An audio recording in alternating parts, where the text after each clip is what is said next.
Anyone can sell electronics. At Electronics Expo, they do more than sell products. They design, install, and support complete technology solutions. From home theaters and whole home audio to lighting, shades, automation, networking, security cameras, and premium entertainment systems. For over 22 years, they've helped thousands of homeowners experience technology at its very best. See the difference for yourself. Visit their Wayne or Paramus stores in New Jersey or shop now at electronicsexpo.com. I wrote a little song to remind you, Choice Hotels get you more of the experiences you value. The Cambria Hotel's got it all. A rooftop bar, have a ball. Bring a date, your squad, or even your mom. Book direct at choicehotels.com. Sid and Friends in the morning. Entertaining and informative on the Red Apple Podcast Network. The future of New York, the future of the country, the future of the world is me. What is the cost of that? Is much higher prices in gas, maybe even we run out of gasoline, or boots on the ground. Is that a reasonable price to pay in order to take out the regime for America, not for Israel, but you're an American. I'm an American, and I'm a MAGA Trump guy. I love President Trump. If you're watching, I love you. We need to win in November. That's the bottom line. And to your point, Rachel, no, this is disastrous at this point. But the Israelis don't care. And the truth is, for America, if we're going to win this, there's only one way to win. You know, I keep hearing, well, diplomacy, let's have an honest conversation. That's not going to happen. I'm guaranteeing this audience right now, Iran will, never agree to a deal. And if they do, they will never comply. To me, I think it's over. I don't want to deal with them anymore. They're scum. You know what scum is? They're scum. They're sick people. They're led by sick people. And they're vicious, violent people. And if they had a nuclear weapon, they'd use it. As far as I'm concerned, it's over. I'll speak to our negotiators. They want to negotiate. They're good people. Please. Steve Witkoff, Jared Kushner. But they have to come back to me. As far as I'm concerned, it's just a waste of time dealing with them. They're liars. We make a deal. And if I make a deal with him, we have a deal. And he goes out, he talks. We make a deal. Everyone's agreed. No nuclear weapon. We make a deal. They go outside, talk to the press. They say, we never even talked about it. There's something wrong with them. They're cuckoo. As far as I'm concerned, it's over. Talks won't resume after we get through the funeral proceedings. Does this mean that talks with Iran will not resume? I don't care. They can talk, but I think they're wasting their time. They're a bunch of lying guys. I do my whole life. That's all I do is deals. My whole life that's how I became president. I guess that's a deal too, right? But I made a lot of money. I had a lot of great success, tremendous success. Everything I did, I was successful. And I deal with these guys, and I say, this is from a different school. They're liars. They're cheats. They're sick people. They've hurt their people. They killed 54,000 people as of now that were protesting. You know, when people say, how come they haven't taken over? They can't take over because they're dead. They killed them. Nobody's going to take over. They have no guns, and the other side has machine guns. And they're killing them. The press doesn't report it. But they're bad people. They're bad people. No kidding. And frankly, I don't want to waste my time with them. Now, I'll let our wonderful negotiators keep talking if they want, but I don't see it. I don't like these people. You know that? I like him. I like the leaders. I think all of these leaders. Great. And they love I think they didn't treat the United States fairly for many years, but that's okay. But they're sane, rational, good people. Most of them. I don't like a couple of them, to be honest with you. But there are a couple I don't like much. But I like Erdogan. I'll tell you. Yuck. I like President Erdogan. I can tell you, we're going to be taking the sanctions off. Okay? I don't want him to waste his time answering that question because we're working very closely with Marco Rubio, a very famous man, great Secretary of State, and with Scott Bessent and with Pete and everybody else. We're going to be taking the sanctions off. It's time to do that. Okay? We don't want to sanction friends. It's very simple. Turkey is a great country, but it's governed by a man who calls openly for the annihilation of Israel. He occupies half of Cyprus, a NATO country. He's threatening Greece, another NATO country. And he talks openly about conquering Jerusalem. His foreign minister is number 2. said that the Jewish state hasn't a place among humanity. Basically, it has to be wiped out. His interior minister, said he looks forward to be the governor of Jerusalem. Well, for a regime infected by the Muslim Brotherhood, an extreme movement that hates America and chants death to America from that side of the spectrum. Are you going to sell F-35s to Turkey, and what about the legal restrictions? Well, it's a decision we're going to make.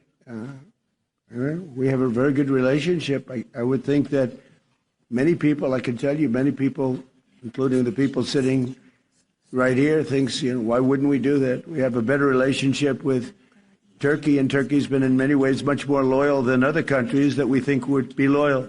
What? So, yeah, it's something certainly we would consider. It's a great plane. It's the best, currently the best plane by far. And it's certainly something we will consider, yeah. I don't think they should be given F-35s or the engines for their fighter jets, because that'll upset the power balance in the Middle East, which is ultimately guaranteed by Israeli air superiority and also by, I think, by America's posture in the Middle East. Donald Trump is on the line. I mean, we know him as the man behind lots of real estate in Manhattan. And, of course, Donald, I understand you were actually a witness to what happened this morning. Well, I have a window that looks directly at the World Trade Center, and I saw this huge explosion. I was with a group of people, and I really couldn't even believe it. And even, I think, worse than that, for years I've looked right directly at the building. I'd see the Empire State Building in the foreground and the World Trade Center in the background, and now I'm looking at absolutely nothing. It's just gone, and it's just hard to believe. Donald, you have one of the landmark buildings down in the financial district, 40 Wall Street. Did you have any damage, or did you know what's happened down there? Well, it was an amazing phone call I made. 40 Wall Street actually was the second tallest building in downtown Manhattan, and it was actually, before the World Trade Center, was the tallest. And then when they built the World Trade Center, it became known as the second tallest, and now it's the tallest. And I just spoke to my people, and they said it's the most unbelievable sight. It's probably 7 or 8 blocks away from the World Trade Center, and yet Wall Street is littered with 2 feet of stone and brick and mortar and steel, and there are thousands of people walking over the debris over the Brooklyn Bridge, where they're sending them out over the Brooklyn Bridge to Brooklyn, and then I guess they're going to have to figure out how to get home from there. But they have between 1 foot and 2 feet of debris right in front of a building that's probably, you would say, Alan, 6 or 7 blocks away. 77 WABC's Sid Rosenberg has been elected to the New York State Broadcasters Association Hall of Fame class of 2026, stating that it is nothing short of surreal to be recognized as one of the industry's all-time greats. Garrett Seawright and Barrett Media mentioned the fact that, again, I know you're going to hear this a lot, I'm sorry, but it is what it is. Until October the 22nd, I've been, I guess, elected or not inducted. Maybe I've been inducted. I'm not even sure yet. We'll talk to David Donovan on this program in the 7 a.m. hour today. He happens to be the president of the New York State Broadcasters Association, inducted into the Hall of Fame. I did mention last week there are 7 people in the 2026 Hall of Fame class. 4 of them I've never heard of. They do radio in Glens Falls and Rochester and maybe even Albany or Syracuse, the northern part of the state. But there are 3 very recognizable names being inducted, one being me, the other is Rosanna Scotto, my dear friend who hosts Good Day New York on Channel 5 every morning. Congratulations to Rosanna. And a man that just stepped down because he's battling, I guess, Alzheimer's, and that is Channel 7, ABC's Bill Ritter. So 7 of us go in October the 22nd. And yesterday, and the reason why David Donovan is coming on today, yesterday was the day that the NYSBA sent out their press release to all of the newspapers and radio journals and TV stations and all that, all around the city and country, talking about the 7 folks getting in. Now, there is one point of contention before I get to the big stories, and you know, somebody just, Rios just sent me a text, said you should be playing your appearance with Rachel Campos and Griff Jenkins and Charlie Hurt on Fox News 2 weeks ago Sunday, all day today. And we did put part of it in the open where I said there will never be a deal. Never. Forget about the MOU and the deal. It'll never happen. Never. I've said that for months. Months. We have not won the war. We have not won it. And there'll be no deal. The Iranians won't do it. If they do it, they'll never comply. And boom, President Trump, it looks like, who knows, changes his mind by the day, but it looks like he's in the place that I've been for the better part of 4 months, dating back to that Tuesday night many months ago. You remember, Noam, when he threatened to annihilate Iran. He didn't do it. He didn't do it. A lot of ceasefires, a lot of extensions, a lot of patience. Nonsense. All nonsense. These people don't care. But before I get to all that, the point of contention is I guess, and Donovan can clear this up later on this morning, when you have this Hall of Fame ceremony, which again is October the 22nd at the beautiful Rainbow Room, I guess somebody has to, I don't know, they give you an award if they're the one who kind of puts you in. Like the NFL Hall of Fame, you've seen that, the Football Hall of Fame. Somebody comes up and they call it a presenter, right? So when Don Shula made the Hall of Fame, I think it was Dan Marino, because he was his quarterback in Miami for many, many years, or vice versa. I don't know. So there's a lot of people who, A, want to be my presenter, and B, deserve to be my presenter. Let's take a look right here. John Catsimatidis, my dear friend and the amazing owner here. He has every bit the right to present me that day going into the Hall of Fame, because we all know that when Cumulus owned this station, everything fell apart. It all fell apart. 4 stations one morning, 1 station the next. No, I'm not even kidding you. Nash gone. 95.5 WPLJ gone. I think we did have 2. We had that urban station that eventually went away as well. But it went from 4 to 1. John came in, John and Margot. God bless them, love them both. And now look at us. So John could easily be that guy. Then you've got Chad. Even before John and Margot arrived on the scene, who was the only guy in this city who had the balls to bring me back. Well, we talk about President Trump being the only president in the last 7 to have the balls and the courage, which is true, to go after Iran despite the promises of many other presidents. Same thing in my business. A lot of program directors, a lot of sales managers.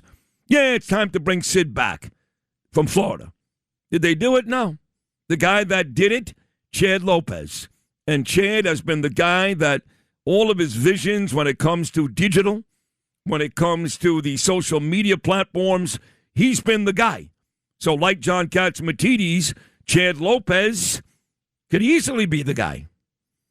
I spoke to Craig Carton a couple of weeks ago. You know, Craig and I first worked together, believe it or not, at the very beginning of my career, late 1990s, at Sportsline USA in South Florida. Me and Scott Kaplan hosted one show, internet radio. Craig Carton hosted the other. That was even before Craig and I worked together, because I recommended him after Scott was gone at 102.7 FM W1EW in New York. And we had a miserable time for many, many years, but clearly we have fixed that.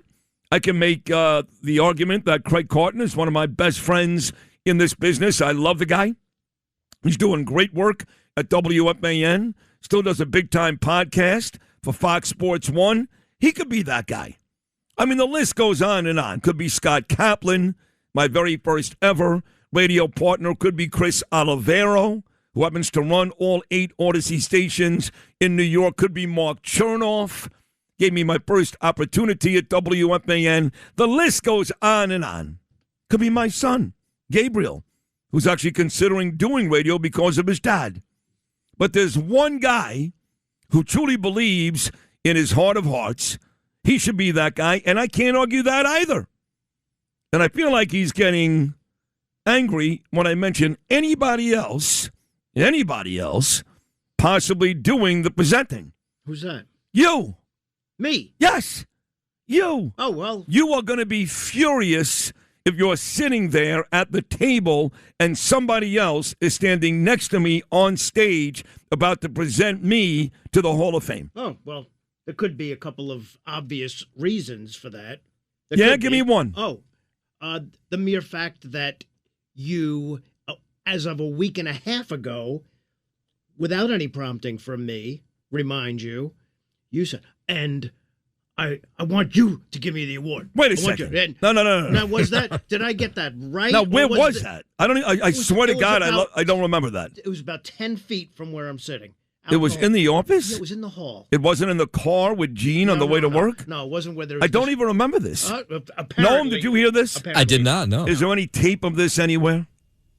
Oh, okay, so as long as I've known you, that now I have to provide a tape to prove... Well, I just don't remember the conversation. I'm not calling you a liar. No, necessarily. It sounds like you are. No.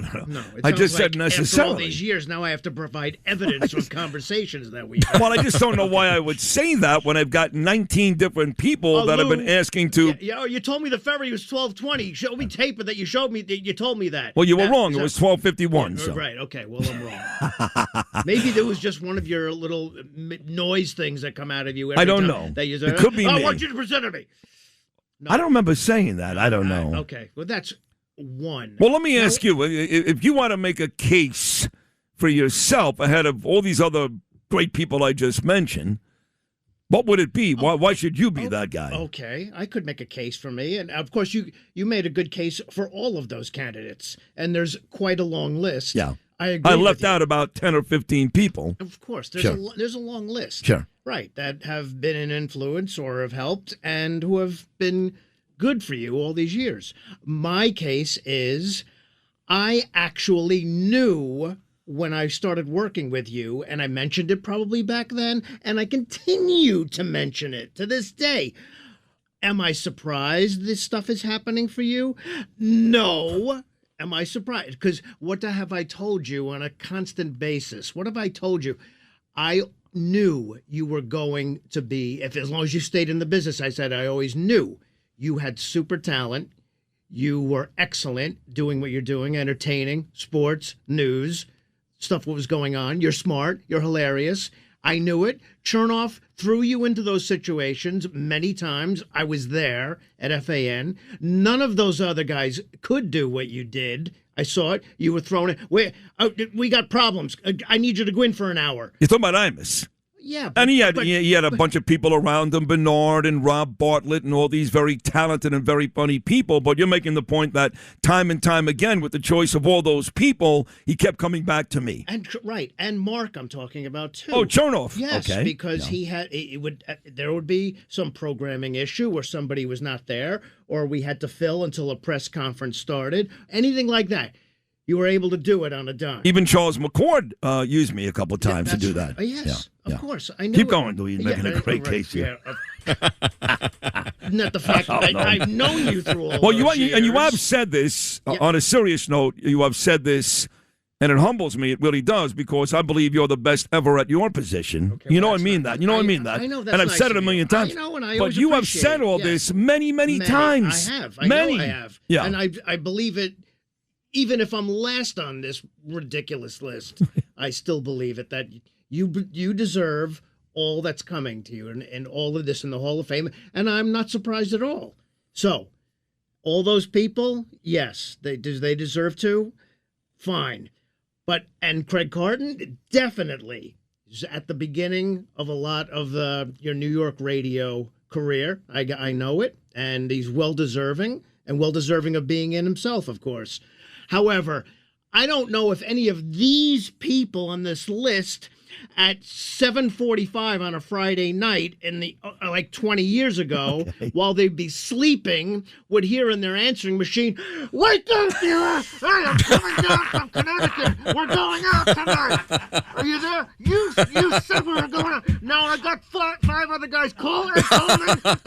We're gonna meet at Blondie's, and you better be there by 8:45, you bastard. Wake up! Are you awake? Because I'm gonna call you in 10 more minutes to wake your ass up." All right, so if any of them can provide a tape of that. You don't need to provide tape of that. I'm going to admit that I made that call often. Okay. That's nice. And then we'd end up at some bar with Eddie Scazzeri or who knows who. And a lot of times it was Blondies, and the great Ed Coleman would be there. And yes, I made that call many, many, many times. I don't need tape to admit it.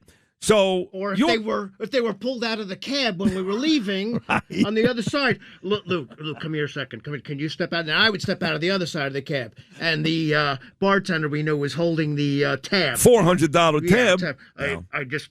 How much you got? What do you got? Okay, I got this. I got 180. I think. Here you go. And then wake up the next morning at 2:00 in the afternoon, like, hey, I wonder what I did last night. Nothing in my wallet. So I wonder if Craig encountered any of those nights. Or, he did once, because one time Craig and I covered a Super Bowl together. It was when we worked together at 102.7 WNEW FM in the year 2000 when he replaced Scott Kaplan. And we covered the Giants and the Ravens Super Bowl in Tampa, Florida. Okay. So he saw a couple of those nights, but maybe one or two of those over a week span. You had many, many, many of those nights over a couple of years. So it looks like... Very funny, Lou. Very funny.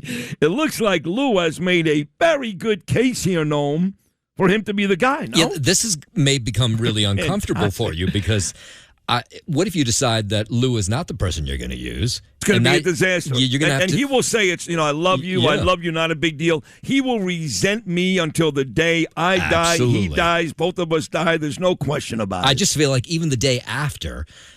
and he is not the person you use, you have to stare at him for 4 hours. That's the from other 6 thing. to 10 o'clock in the morning. And we're in the car together. Too. Right. That's right. They take the car together at 4 o'clock in the morning.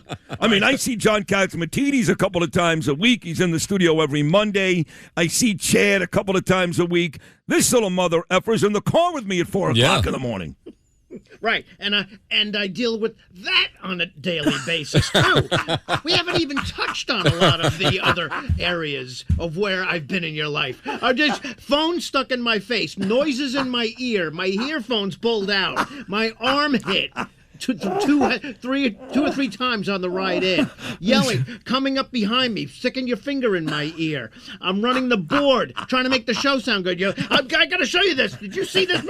Hitting me, making noise, yelling, all of it. Okay, and I'm still walking down the street with you, and you're yelling at other people. Well, the homeless people tend to aggravate me. I don't know why. Sometimes they say nothing, but sometimes they yell, and then I have to yell back. I got it. I believe me. I have evidence of that too. And especially as Noam points out, the next day after this is over, I'm going to have to hear, if it's not me, could you have done a better speech than Craig Carton did last night? That was like A to Z. He got everything in. Well, he didn't forget a thing. I haven't picked Craig just yet either. Again, the John Catsimatidis and Chad Lopez, and there's a bunch of people out there, so it's not like it's either you or Craig. There's a list of about 10, maybe 15, maybe 20, maybe 25, maybe Deirdre Imus, maybe Wyatt Imus. Hold on. God. You do Deirdre Imus. No. Now, you insult him a little bit there. You insult him a little bit there. Hold on. Wow. You did not just say that. He did. I heard it. You just...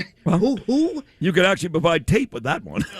I think Lou would not show up to work the next day. Deirdre Imus I think is Lou the one would that retire at that point, yeah. Lou would be in the hills of New York with MJ. If any Imus, Wyatt, Deirdre, any Imus was on that stage that morning, Take up art, or I'd get some horses and go away. You're insane that you just mentioned that. Look, I'm going to say this in all honesty. You have just made a spectacular case. And I know about this already, obviously. But you just made a tremendous case to be the guy. So with that said, I'm going to consider you. Wow. Oh, my God. Wait, I just want to have that on tape again, clearly. You're going to... Yeah, you're being considered. Okay. I'm not making a decision today. This thing is in October. I can't make that decision yet. Well, now I need to be recording all of our conversations. Apparently, I have to keep my phone going the entire time because you told it to me last week. I don't remember. You just kind of, you gave me the look, and you said, So this is going to be announced tomorrow. I'm going to get in tomorrow, and I want you to be the guy. It doesn't sound like me, I have to be honest. Oh, no. To go under your breath talking in a breathy way that no one else can hear. Maybe it was. I don't know. That's fine. Hey, we will continue to discuss this. Well, I can help you with the process. So, let's say it's Lou versus Craig Carton. Who do you choose? Lou versus Craig Carton? Yeah. I can't make that choice right now. It'll be like asking Donald Trump, are you picking Bruce Blakeman or Elise Stefanik? Really? Or are you picking Marco Rubio or J.D. Vance? So right now, Craig... which kid do you like better, Ava or Gabriel? Craig is even with Lou right now. I didn't say that. I just said I haven't made a decision yet as to either one of them. Craig may be even. Craig may be below him. I got news for you. And I hate saying this. Craig may be above him. I don't know. Why would you hate saying that? Well, because I don't want to upset you. It's okay. Noam's asking a question. Like if I can be above him, then let me ask you this. Noam, why aren't you actually making a case for yourself? Because I think Lou's the obvious choice. Lou's the obvious choice out of everybody. Yeah. Over John Catsimatidis. Yeah. Over Chad Lopez. Yeah, well, the history goes so far back. Let me ask you this. This is a crazy one. And I think he's mad at me anyway. I really do. And I know I get paranoid like this. I've actually texted his kids, his advisors in the past, just to make sure it wasn't the case. Let's say I'm wrong. And let's say President Trump is not mad at me, okay? He shouldn't be. I still love him. I still think he's the greatest. I just got to scratch my head almost every day now. Almost every day. And we'll get to Turkey and Iran in a couple of minutes. What if, by some miracle... Oh, my God. Here we go. President Trump wants to take maybe do a video from the White House or Mar-a-Lago. This is not crazy. It is not out of the question. So he does the induction. Well, if he does a video from Mar-a-Lago, says, I known Sid for 30 years. I knew when he had problems, right, Sid? You remember, Yeah. All those days with Lewis. I remember those days. All those phone calls I got at 7:45. Fine. He could mention that part too, right? All those times he protected you from the weirdos outside the radio station. Right. All those times I walked in with you at 4:40 in the morning, and who knows who was waiting standing for there us. with a piece of cardboard. That's right. Yeah. Said, Sid, come this way. I'm your buddy. All right. Okay. Corey Zelnick checks in. He says, it's got to be Lou. Are you ready for this one? Pete Morgan. Oh, that's another one. He should be on the list. That is a solid choice. Of course he's on the list. Yeah. Yes, of course. That is a very solid choice. He's on the list. Pete Morgan. That guy's been with me from day one. That guy spent $10,000 doing boiler ads in a state that hasn't had a boiler since 1933. I swear to God. He did the Giant Report down in Miami. Wow. No one's owned a boiler in Miami since 1933. And he spent $10,000. No, he should be highly considered. He's high on the list. Definitely. Pete Morgan, He's been loyal and with him forever. He's a great choice. I don't know. So what if it's Pete Morgan versus Lou? No one loves this. This is going to be very difficult. Pete versus Lou. Like, what if Pete calls you now and says, you know what, I really want to do You know what I would the do at that point? I just eliminate both of them because then it becomes too personal. So I'd almost rather neither one of them do it so they can't be mad at me. Oh, that's great. Yeah. Let's take Mantle and Maris out of the lineup because they're both too good to be on the Yankees, and we'll just have Elston Howard clean up, and hopefully we'll win this series. What a great plan that is. Lisa G says it's got to be your beautiful wife Danielle. Yeah. She stood by you the whole time. I'm not even sure Danielle is coming. I think she's throwing her own party that night. Right. I think she's hoping they change their mind and don't induct you. They still have Sydney. time. Oh, that's the one. Yeah. Right. That's right. All right. Listen, what we'll do is we'll put a poll up. Or, maybe we have an email for this show. We could have people email the show with I'm sure we do. Their suggestion, their recommendation, their opinion on who my presenters should be. Is there an email address for this show? We'll get it to you at some point this morning. We'll let the audience get involved. How about that? Okay. Sure. Well, like they do on that game show when you don't know the answer and you pick somebody. Yeah, you get a lifeline. You get a lifeline, something like that. So we'll give the audience, with our huge, beautiful, loyal audience, a chance to, because they're going to celebrate with me. The reason why I'm going to the Hall of Fame is because of them. I'm the first to admit that. Well, I mean, second to my talent, but let's give them a chance to get involved in this decision. Don't you think? Sure, why not? All right, so we will come back to this, but now we got to get to the news of the day. and that is Turkey. So if you listen to the open very, very carefully, I kept playing, nice job by Justin Ellick, Trump, Bibi. Trump, Bibi. So let's start with Iran. I played some audio from my appearance. I'm going to do it again right now because it was so good when I was on Fox News. It was exactly 17 days ago with Rachel Campos, Griff Jenkins, and Charlie Hurt on a Sunday morning. They expected me to show up and say, we've won. Trump's done a great job. I didn't do it. And I found myself going back and forth with Rachel, Charlie, and Griff. It was great television, but I told them flat out, this thing is not over, and Iran will make sure it's never over. This, Lewis, is cut number one. What if the cost of that is much higher prices in gas, maybe even we run out of gasoline, or boots on the ground? Is that a reasonable price to pay in order to take out the regime for America, not for Israel, but you're an American. I'm an American, and I'm a MAGA Trump guy. I love President Trump. If you're watching, I love you. We need to win in November. That's the bottom line. And to your point, Rachel, no, this is disastrous at this point. But the Israelis don't care. And the truth is, for America, if we're going to win this, there's only one way to win. You know, I keep hearing, well, diplomacy, let's have an honest conversation. That's not going to happen. I'm guaranteeing this audience right now, Iran will never agree to a deal, and if they do, they will never comply. Pretty easy, right? I mean, that's don't need to explain that one. They'll never agree to a deal. They'll never comply. I've been saying that, Noam Laden, for how long? Since this thing all started, months ago. Months ago. I wanted Trump to bomb the shizzle out of him months and months ago on that Tuesday night when he elected not to. So Trump, he has finally come to the realization, look, the president is no dummy. He's a very, very bright man. He's brilliant, okay? And I know he's going to continue to talk about Steve Witkoff. That's a waste of time. Jared Kushner, that's a waste of time. J.D. Vance, that's a waste of time. I've been saying that for months, too. These meetings, whether they're in Doha or Oman, wherever the hell they're, a complete waste of time. So Trump, it looks like, and who knows, looks like he finally came to that realization yesterday or this morning in Turkey when he said, as far as he's concerned, the Iran deal is over. It's over. Good for you, President Trump. Cut number 3, Lewis. Cut number 3. To me, I think it's over. I don't want to deal with them anymore. They're scum. You know what scum is? Scum. They're scum. They're sick people. They're led by sick people. And they're vicious, violent people. And if they had a nuclear weapon, they'd use it. As far as I'm concerned, it's over. I'll speak to our negotiators. They want to negotiate. They're good people. Steve Witkoff, Jared Kushner. But they have to come back to me. As far as I'm concerned, it's just a waste of time dealing with them. They're liars. We make a deal. And if I make a deal with him, we have a deal. And he goes out, he talks. We make a deal. Everyone's agreed. No nuclear weapon. We make a deal. They go outside, talk to the press. They say, we never even talked about it. There's something wrong with them. They're cuckoo. As far as I'm concerned, it's over. Talks won't resume after we get through the funeral proceedings. What?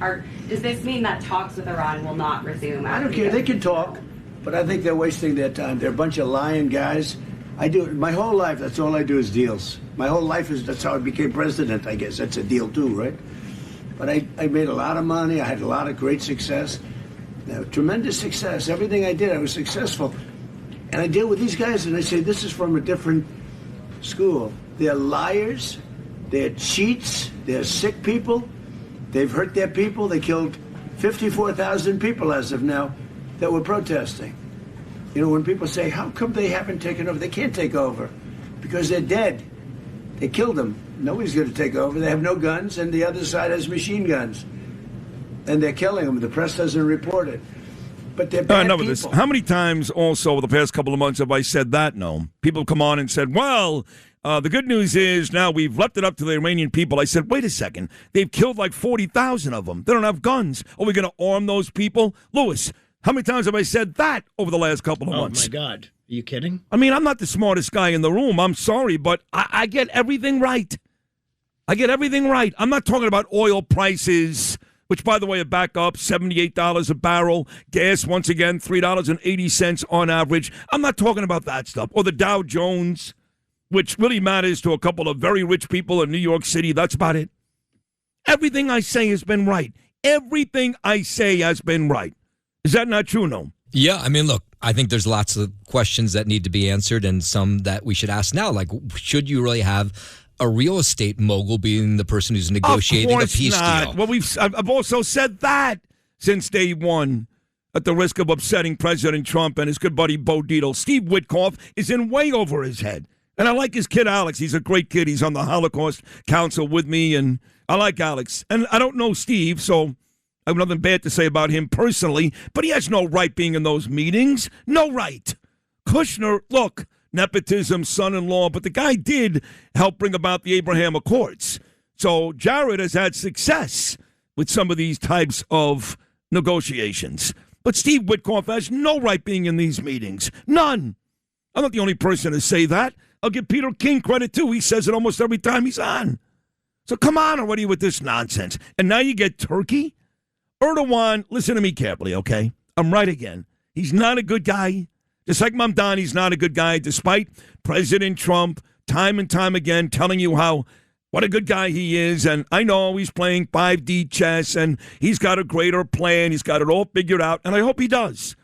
Look, I am not going to crap on President Trump. I've got people saying, Sid, we hear you talk about all these policies you don't like and all these issues. Why don't you just tell the truth? You're done with Trump. I'm not done with Trump. Don't put words in my mouth. It's not true. I still love President Trump. I am still happy he's the president. I can't think of anybody else I'd rather have sitting in that chair.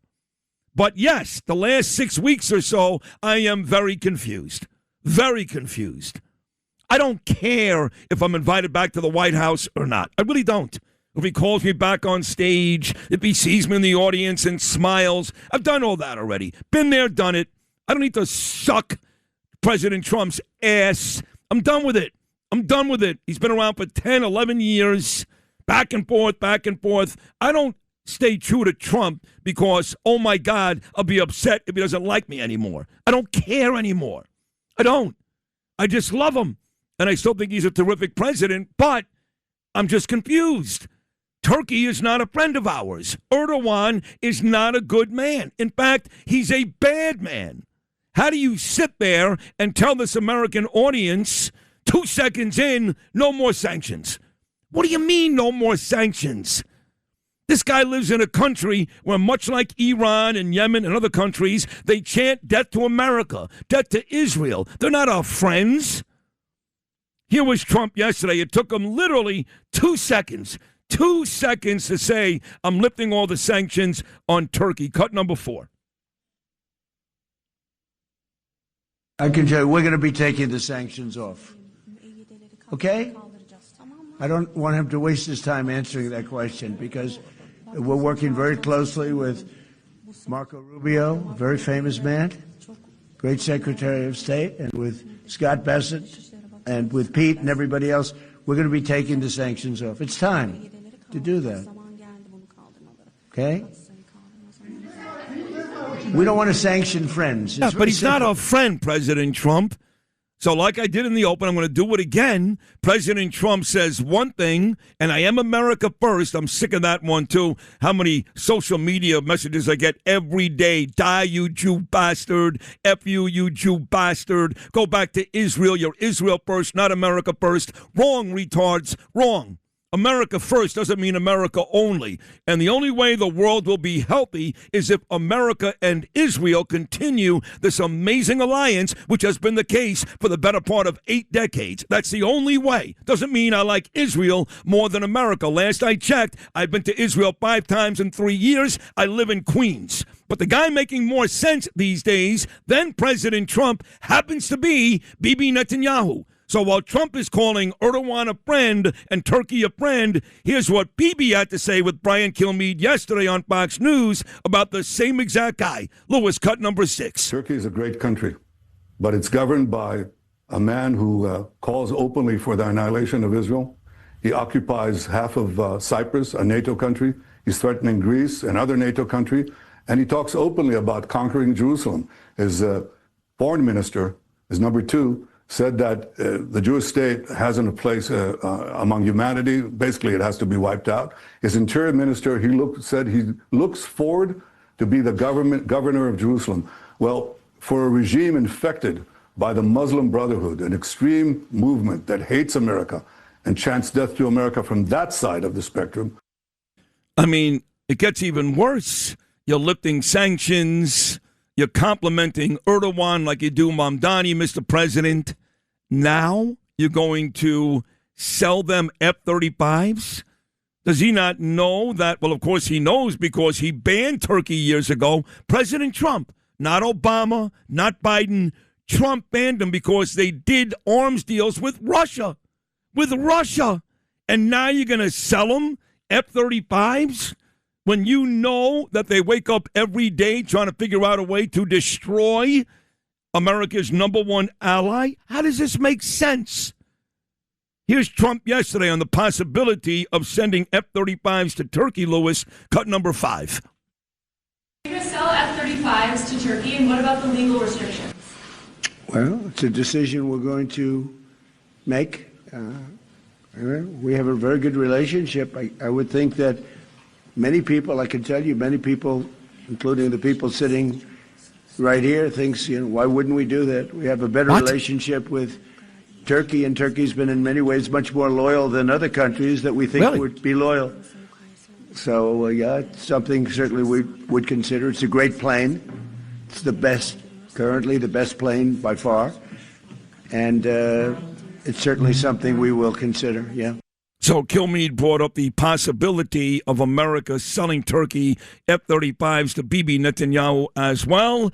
You could guess already what his answer was. We'll play it again anyway. It's quick. It's only 15 seconds. It's right to the point. This is cut number 7. I don't think they should be given F-35s or the engines for their fighter jets, because that'll upset the power balance in the Middle East, which is ultimately guaranteed by Israeli air superiority, and also by, I think, by America's posture in the Middle East. So I run the risk of, again, getting killed all day today, which I do every day. I love when people complain they get killed on social media. You don't even know. Now, look, I'm not Ben Shapiro. I'm not Laura Loomer. I'm not President Trump. Iran didn't hold a rally at Khomeini's funeral and put a red dot right between my eyes. I'm not sought after like those people are, but I get murdered every day by people screaming I'm Israel first. And I run that risk right now because whether you want to hear it or not, and you Bibi haters and anti-Semites are not going to like it, the last couple of days, Bibi is making more sense than President Trump. Argue with that, no? No, I mean, I don't understand how the president wants to take down Iran but embolden Turkey. It makes no sense to me. How do you do that? Yeah. I mean, what am I missing here? I know there's always a 3D, 4D. Now it's up to 5D. Right. Now Trump is playing 5D chess. Right. I want to get the president on the show. Maybe he can explain it to me. He doesn't need to. He's not obligated to explain it to Sid or the New York audience, but it would be nice. But he's not answering my messages lately. Margot Martin, she's not either. So I just want a little explanation. I love you. I'm in with you. But none of this makes any sense. Not Iran, not Turkey, not the way you treat Mamdani, not a whole host of stuff. All I want to hear is, what's this amazing plan? What is it? I'm not saying it doesn't exist, and I haven't lost faith in President Trump. I'm just questioning what the hell is going on. And if you're not, then you're way too much of a sycophant. Seriously. You're dead from the neck up. If you're not questioning all this stuff going on, you're dead from the neck up. I really believe that, no. What about this? I got a lot of guests coming on. What about this building a couple of blocks away that they've got all of these blocks roped off? In fact, we got up the FDR this morning, me, Gene, and Lewis, and we couldn't even go down 42nd Street. What's going on with that building? Well, they're in the process of stabilizing it. And the issue is, it's this former building where Pfizer had its world headquarters. They're now turning it into condos.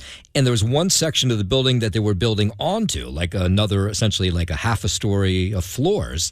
And it was there where the steel beams started to bend yesterday, this new construction. So now the thought is, first of all, can they get people in there to really safely to stabilize it? And then the thought is they're just going to have to destroy it and rebuild it all over again. At least that's what the experts are saying. But in the meantime, the people in the immediate area, because, buildings are so close to each other here in the city, if one becomes destabilized, they don't want to take the chances of it knocking, falling, whatever, into buildings nearby. Right. So that's why they took these people and told them they needed to evacuate their homes. Now, most of those people are back home, but not everybody. And so they had 6 or 7 building experts go into the building yesterday, and they said, okay, we need to come up with a plan to stabilize this so we can essentially, I guess, take it apart and then rebuild it. So that's going to be a process. So I think you're going to see that area is going to be closed off for a while. Right. 2 more minutes. What else am I missing this morning? You continue to have this Legionnaires outbreak on the Upper East Side, and you can imagine people are freaked out about it because they don't know the source of it. There's 17 people already in the hospital. The health department saying Nobody yesterday. died yet, though, right? Nobody died, but you had last summer in Harlem, you had more than 100 cases, 7 people died there. So, I mean, it's happened. They think it's mist from these cooling towers that sit on top of these buildings. And so what they're doing... I can tell you it definitely is. My father, God rest his soul, Harvey, he was a chemical engineer. And I think I told you this before, but I worked for my dad for a couple of years, and he had some major department stores and major hospitals. Columbia Presbyterian here in New York City, St. Michael's in Jersey City, and he spent a lot of his time as a chemical engineer. His whole business was treating water in boiler systems and in cooling towers. So many a day I would walk up, really high, and I'm afraid of heights, to these cooling towers and drop my father's chemicals inside these cooling towers to make sure that the water was, in fact, good. So you wouldn't have stuff like this. And my dad, at one point, I believe he ended up with E. coli, not Legionnaires, because he was working inside one of these hospitals or buildings with these cooling towers, and he ended up getting sick. But that was my dad's job and my job for a couple of years to actually treat the water. How about that? Now, was it Legionnaires that he got sick with? No, we got E. coli, I think. He almost died from that. But he may have got Legionnaires, too. I don't know. But that was his job. He was a water treatment chemical engineer. Well, they could. So use I'm aware him. of all this. Yeah, they could use him right now. I know. They can use my dad right now. I know. The city council speaker yesterday, Julie Menin, got really upset. What they're doing is they're going one by one to the cooling towers and testing them. And she said, no. Just go by one and clean them all. Why wait for the test results to come back? Why don't you just clean them all in the neighborhood? Right. Yeah. She's totally right. Yeah. Wow. All right. Well, Spartan Chemical Services in Jersey City was the name of my dad's business. And I They worked still in that. around? I don't think so. No, he's just him and me, and my mom worked there for a while, and it was a family business. He did very well. Like I said, major department stores, major hospitals, and then like everything else, these big-time companies started coming in and wiping out smaller companies like my dad's, but that's what he did. Water treatment, chemical engineer for his great career. All right, we'll take a break. It's been a terrific start. 54 minutes on that opening segment. We'll talk to Frank Morano. We'll talk to David Donovan. Once again, he's the president of the New York Broadcasters Association. We'll talk to the wonderful Congresswoman Nicole Malliotakis. Hank Sheinkopf will be here. Brigitte Gabriel will be here. Peter King will be here. Sid and Friends in the morning on the Red Apple Podcast Network. So Anthony goes to the same tanning salon. He loves the show, listens every day. And he just checked in with a DM on Instagram at rosenberg.sydney. That's at rosenberg.sydney. And he said he believes that the presenter comes down to just 2 men. Lou did not make the list. Oh, shocking. According to Anthony, it's either John Catsimatidis or Chad Lopez. And Barbary says, because I was here before John owned the station, and the guy that brought me back when Cumulus still owned it was Chad, he believes that Chad Lopez deserves to be the presenter, and I can't argue that, so I don't know, Lou. I don't know. I don't know either. Yeah. I don't know. He did bring me back, Okay. Okay. It wasn't like you brought me back. No. You were at WOR. Oh, no, yes. Sucking face with Scott Shannon somewhere on a dinner on a Friday night, your buddy there. He didn't bring you back when we were in God knows what places down in Lower Manhattan. That wasn't his job then. Right. He was only a sales guy at CBS. Oh, here's a bulletin. Wasn't my job either. And right in the middle of one of those escapades, I realized that, and I went, wait a second. Yeah. Is this part of my job that Chernoff hired? Well, Chernoff actually didn't hire me there, but no, it wasn't part of my job. No, you make a very good point, yes. Okay. I just wanted to put that out there. So every time that somebody or me brings up somebody else, you're going to have a really snappy comeback like that to make you the choice almost every time, aren't you? Well, it's at this point, I don't even know why I would have to make any kind You think it's even silly to debate this?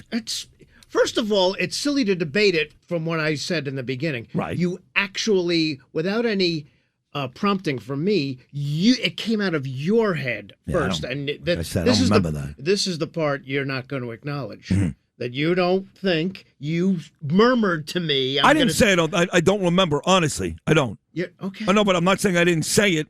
I'm not calling you a liar. Right. I just don't remember. All right. Well, I'll bring in my. But I may have said it to like 5 people already. That's the issue, and it's not because I love you any more or any less.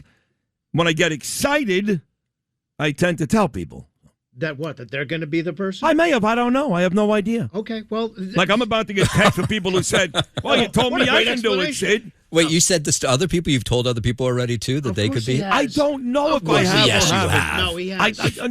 Maybe. He has. He has. Are you kidding? Next time Gordon Chang's on, he's going to tell him. He's going to go like, well, Sid, I don't know if I can make it. Let me tell you something, folks. I know luxury cars. I've driven the German brands. I paid the prices. And then I got into a Genesis. And I said, wait a second. This is luxury. The look, the performance, the comfort, whether it's a sleek G70, I love that car, or the GV80 with that third row, these are high-end vehicles with payments that actually make sense. Go see Michael. Tell him Sid sent you. Genesis of Brooklyn. Find him at genesisofbrooklyn.com. When it's time to scale your business, it's time for Shopify. Get everything you need to grow the way you want. Like, all the way. Stack more sales with the best converting checkout on the planet. Track your cha-chings from every channel, right in one spot. And turn real-time reporting into big-time opportunities. Take your business to a whole new level. Switch to Shopify. Start your free trial today. Welcome to a new era of baseball's great spectacle. The T-Mobile Home Run Derby, live on Netflix. The biggest sluggers in baseball put their talents to the test on All-Star Weekend. Raw power meets star power. Big swagger meets bigger slams. And you don't swing to make contact. You swing to make history. Watch the T-Mobile Home Run Derby live on Netflix this Monday, July 13th at 8 p.m. Eastern, 5 p.m. Pacific. This is Sid on Sports. Oh, my goodness! Sponsored by Peerless Boilers on 77 WABC. Justin Ellick here with your sports update, sponsored by Pete Morgan of Peerless Boilers. Go to peerlessboilers.com to find a deal near you. Peerless Boilers, the world's best built boilers, start out in Tampa. The Yankees lost 6-4 in the second game of a 4-game set against the Rays, who extended their AL East lead over the Yankees back to 4 games. New York set a MLB record, first MLB team ever to strike out 17 times in 2 consecutive games. They can barely hit the baseball now. Up next for the Yankees, Garrett Cole gets to start in tonight's third game of this 4-game series. First pitch from Tampa Bay scheduled for 6:40. In Queens, Mets lost 16-12 in the opener of a 3-game series against visiting Kansas City Royals. Up next for them, the middle game of this 3-game series tonight against the Royals. Christian Scott will get the start in what will be a 7:10 p.m. first pitch from Citi Field. Let's check in on the World Cup out in Atlanta last night. Argentina beat Egypt 3-2. Lionel Messi That was a great game. That was a great He scored the game-time goal, Messi. I was watching it. I was at Westerville, which is a restaurant right by the ferry, waiting for the 1 p.m. ferry. It wasn't last night. It was right, yesterday afternoon. Excuse me, right. And they were down 1-0. I saw Messi got a penalty kick and the Egyptian goalie made a great save. They didn't score. Unbelievable, that goalie. Unbelievable goalie. He made other great yes, saves, he did. too. They say he's the best goalie in the world, Wow. but they still got 3 by him to win the game. I think Messi's now 4 for 8 on penalty kicks. But my favorite part of that game was at the end of the game when they showed this Argentinian, and Argentina people, just so you know, are very pro-Israel. Very pro-Israel. I love that country. And there was a huge Israeli flag that this fan had at the stadium, and the Egyptian coach walked over, I guess, and spit on the fan or the flag, and they had to walk the Egyptian coaches off the field. So Argentina won. That made me happy. Messi scored a goal. That made me happy. And the pro-Israel fan got the best of the Egyptian coach, and that made me happy. So you're rooting for Argentina the rest of the way, then? I don't know who else is left that I would root for. No, right, exactly. Who plays, I hate Spain. They're the biggest anti-Semites in the world. Right. So I'm actually Belgium. rooting for Belgium to beat them. Mm-hmm. Plus, Bill White is in Belgium. Right. I guess, I want Messi to win. Yeah, why not? He's the best player in the world, the greatest player in history, unless you consider Pele. I don't know. Yeah, I want to see Argentina win. They like the Jews. Spain hasn't exactly been a help to us Right, either. America, right. They wouldn't even let us land our planes there. Right. During the whole Iran conflict. So Spain has crapped on America and Israel. Mm-hmm. So I got no use for them. None. Okay. So it sounds like Argentina. That's my team. All right. Sounds good. I'm going to buy a jersey, the whole thing. Yeah, of course. Why not? I can't name one other player besides Messi, but I love that team. And what about Enzo Fernandez? He had the winner last night. Who's that? The big header. He pitched for the Marlins in 97, I think. The other game yesterday evening, I should say, Switzerland beating Colombia in penalty shootout. So Switzerland will meet Argentina. Sid and Friends in the morning on the Red Apple Podcast Network. Sid and Friends in the morning at gmail.com. Okay. Sid and Friends in the morning at gmail.com. And David Donovan will join me in about 25 minutes. He happens to be the president of the New York State Broadcasters Association. Yesterday, they made it official. The press release went out. I'm going into the Hall of Fame, but I want to congratulate one of our people here, our dear friend Suzanne Miller, who does a great podcast. Both Suzanne and Bo do great podcasts. Suzanne Miller actually won the Outstanding Podcast, WABC, the Miller Report, and she gets an award that day as well. So congratulations to our dear friend Suzanne Miller. She's a real estate mogul. She's really smart.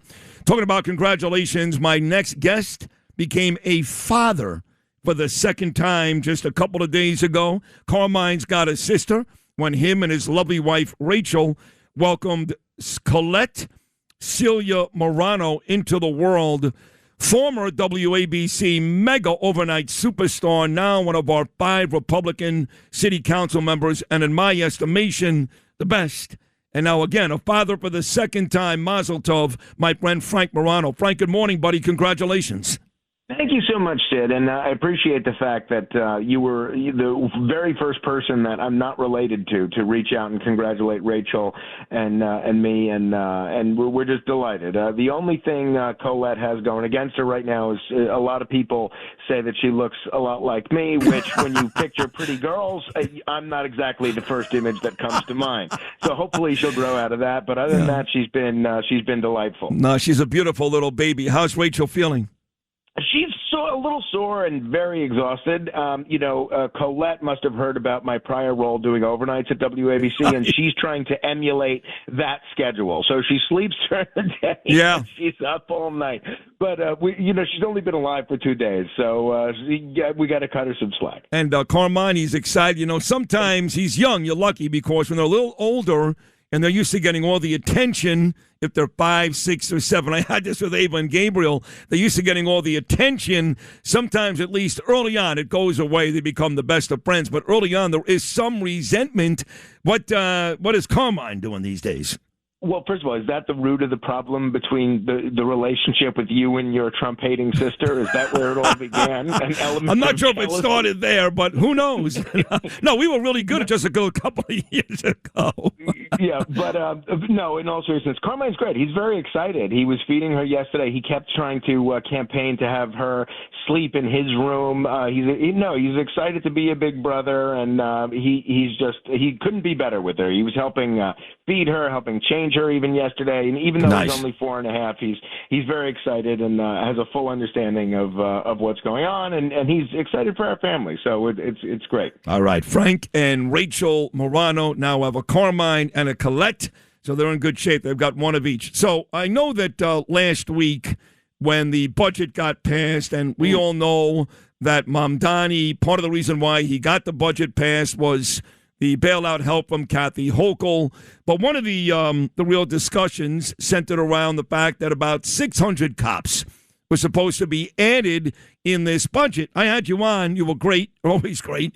And you seemed very unhappy with the fact that the 600 cops were not added, as well as, for Joanne Ariola, that 5th firefighter. So again, with the opportunity to aid the police and the FDNY, the mayor came up short. But I think you told me, and I'm putting words in your mouth, correct me, that your city council speaker, Julie Menin, was even not all that happy that the cops were taken out the very last second by Mamdani. Correct me. Tell me I'm right. What's the whole deal here? Yeah, no. To put it mildly, the only thing I would correct you is the level of unhappiness with Julie, the speaker, Julie Menin, in terms of those cops being taken out. So now, let me be clear. So I voted no on the budget. I explained why, last week. And, I certainly have a lot of criticisms of the things that the council does. But on the comp issue, and you had a terrific interview with Vincent Vallalong, who's a close friend, and the SBA was the very first union to endorse me. And so I'm really in their debt. But I didn't appreciate the fact that he and a couple of other people were blaming the speaker and the council one iota for what the mayor did. So the blame overwhelmingly belongs to Zoran Mamdani. He is the one who pulled the 580 cops. He's the one who sprung it on everyone after the budget was effectively printed, and he's the one who caved to the anti-cop activist wing of his party. I've got plenty of differences with Julie Menin and the city council. I vote differently from them on a bunch of things. But this is the first time in the history of the city of New York where the council has been the adult in the room in the mayor-council relationship. It has never happened before. It was the council that stopped the property tax hike. It was the council that stopped the mayor from raiding the rainy day fund. It was the council that stopped him from raising taxes on high-income earners. So on the issue of cops, Mamdani is the villain, not Julie Menin. The speaker and the council had been publicly pressing for more cops for months. Mamdani made the decision to yank those 580 officers at the 11th hour after the budget was printed. People can disagree with the speaker on a lot of things. I certainly do. But it is totally unfair to say she caused the police cut. Just so people understand the history, back in March, the speaker, and this is all documented, I've sent you the audio, and people can look it up for themselves if they want to do the work. Back in March, the speaker was already pressing the NYPD and the administration on headcount. She specifically pointed out that the mayor had removed funding that Adams put in that would have added 5,000 new officers. Then now there was not a talk from March when she pressed Commissioner Tisch on that to June about adding any new cops. Forget about 580. They were ready to add 0. They said they were doing an adequate job with staffing and that the crime numbers were down. And then she pointed out, well, and I did, and others did, Joanne Ariola did, and others, that, look, rapes are up, hate crimes are surging through the roof, transit crimes are up. My colleague in the Bronx, Oswald Felice, not considered a conservative by any means, he pointed out that shootings in the Bronx are up. Then in June, after all this, that when the administration floated this 580 cop increase, the speaker didn't say, great, problem solved. She pressed them and said 580 wasn't enough. Her public position was that the city needed far more cops, not fewer, just to get us back to where we were on 9/11. And when Mamdani pulled the 580 cops, she publicly said she strongly disagreed. But this was done essentially on July 1st. So the council added roughly $300 million for the NYPD in this budget. The 580 officers would have cost about $70 million. So we can stop pretending that there was no money for it. The money was there. The council funded the department. Mamdani chose not to use that funding to replenish the ranks. So if you're angry about the police cut, and I am, that's why I voted no, be angry at the guy who made the cut. But you know what's great is you should really be the speaker. And this is not a shot at Julie Menin. It's more of a compliment to you because you just laid it out so perfectly. And I know what you're saying is right. You know I know. I actually had a conversation with Jessica Tisch the morning of, and I spoke to you as well. So I know the real deal, and I know that Julie Menin is on our side. I think some of the frustration is with Julie, who, again, I've warmed up to, and you're right about this. She's on the right side, is that she did not really say this publicly. And if she did, not a lot of people heard it. So the only criticisms people may have is instead of standing up there all smiley with Mamdani, like Trump does with him and Erdogan, how about not being so smiley? And how about delivering the same message you just did? Because the truth is, in Julie Menin's defense, that's how she felt. Yeah, I think she's been pretty critical on the mayor on everything from the anti-Semitism issues to even yesterday when his Department of Health said the best way to deal with the Legionnaires outbreak is to essentially wait until people get sick before we. I'm an idiotic. Heard that. No, I mean, we got to clean all these things. So, but I won't disagree with you that she could be even more vociferous, but I think as far as being a Democrat in New York City, I don't know that there's a single Democrat that's in elective office now currently putting up more of a fight against the mayor. And if you look at what Mamdani did, though, it's not just that he caved to the anti-cop left, which is bad enough, and because the activist left screamed and he folded. And you see that with the tweets from my colleagues like Council Member Tiffany Caban, who's a member of the DSA, but his own political base, the DSA and the anti-cop activists, the same crowd that thinks adding officers is a moral crime, they put him under pressure and he caved. That's what this was. Yes. It wasn't some new revelation about staffing needs. It was a political surrender. But what bothers me even more is not just that he did it, but it was the way that he did it. It wasn't just the substance, but he waited until the last minute after the budget was essentially printed, after members were operating under the assumption that these 580 cops were in there, and then he yanked it.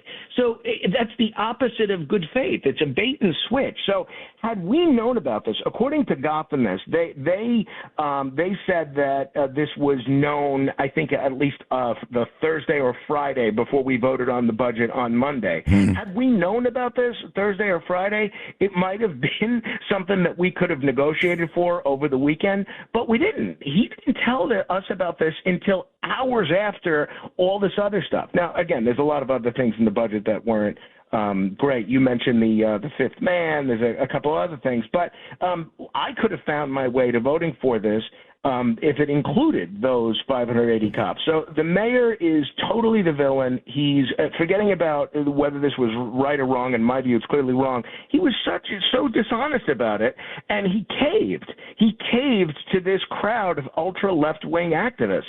So for all these folks that host cop podcasts or live on social media and think, including friends of mine, by the way, and think that, this is their opportunity to score some points, that's where the focus of all of us needs to be. Now, the council is going to work to find more funding to hire these new cops. But the only reason they're not there now is because of the mayor.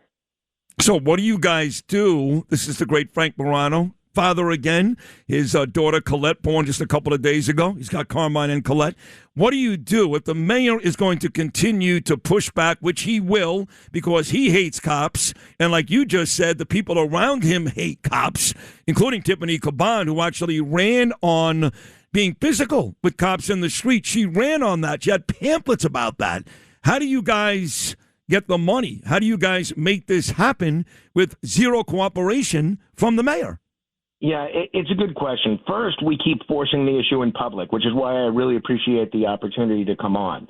Then we make the mayor own the consequences of keeping the NYPD understaffed. Every hearing, every budget hearing, every perp that he visits in a hospital, every time that he wants to put out a statement expressing outrage about XYZ crime, every oversight hearing, every TV and radio appearance, we keep hammering the point that this city needs more cops, and that he's choosing not to fund them. Second, the money is there. That's the important thing. The council already added about $300 million to the NYPD budget.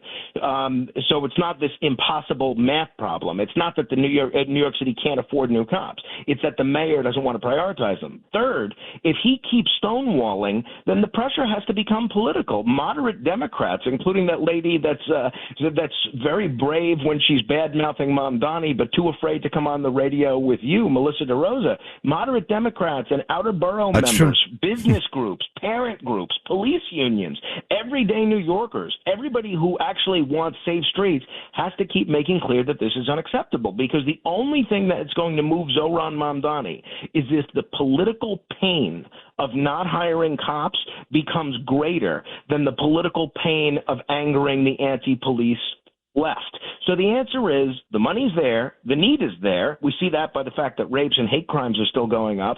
And if the mayor keeps refusing, we keep the pressure on until he either changes course or he pays a serious political price for it. Lovely job. Yeah, they keep telling us the city is safer. Yeah, shootings are down in some boroughs, murder is down, but that's not the only crimes, and every other crime seems to be up. No disrespect to Jessica Tisch, who's doing the best she can. I love her. She's great. She's great, but she's been forced into this position where the NYPD is the one agency in this city that's constantly being asked, as my colleague, Minority Leader David Carr said, to do less with less. Yep. They're asked to arrest fewer people, prosecute fewer crimes, and do fewer things, all with less money and less manpower.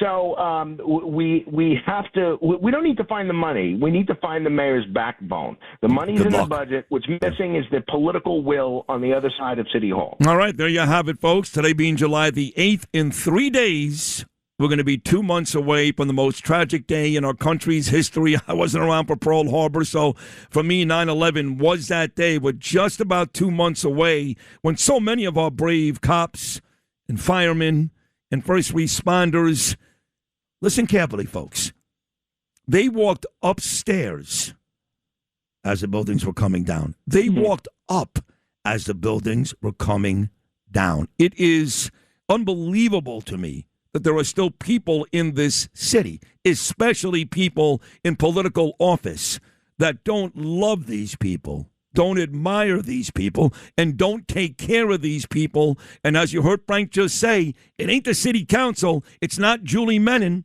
it's not Frank Morano, it's the mayor, Mamdani. Frank, again, congratulations.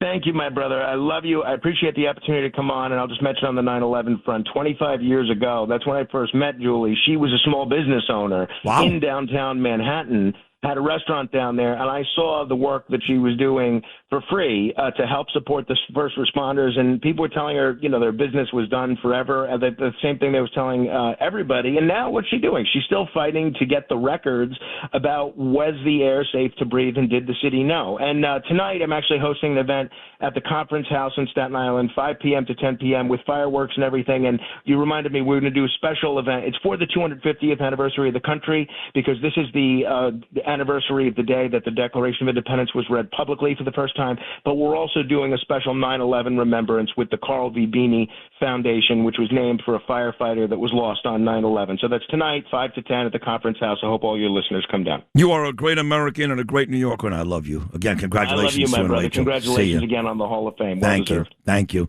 I said a couple of days ago, once we moved past Saturday, and Frank's right, today was the actual day they read the Declaration of Independence publicly. But I said Saturday, once we moved past the 250th birthday, that I would spend every day on this show, as long as I'm on the air, talking about 9/11 until that day comes. I talked all day yesterday about the TV show that Neil and I loved back in the early 2000s. We're watching it again. This time it's on Netflix, not FX. It's called Rescue Me, and it stars Dennis Leary. It was a great show. Great show.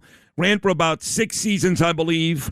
And if you were not alive during 9/11 or you watched it and forgot it, I recommend everybody go back and watch Rescue Me. I'm trying to get Dennis Leary on this show. So I promised every single show leading up to 9/11, I will say or play something that brings back memories of that day. So today we picked this. This was President Trump. At the time, he was just Donald Trump. I believe it was Channel 9, maybe Channel 11, watching outside his window in New York City as all this unfolded.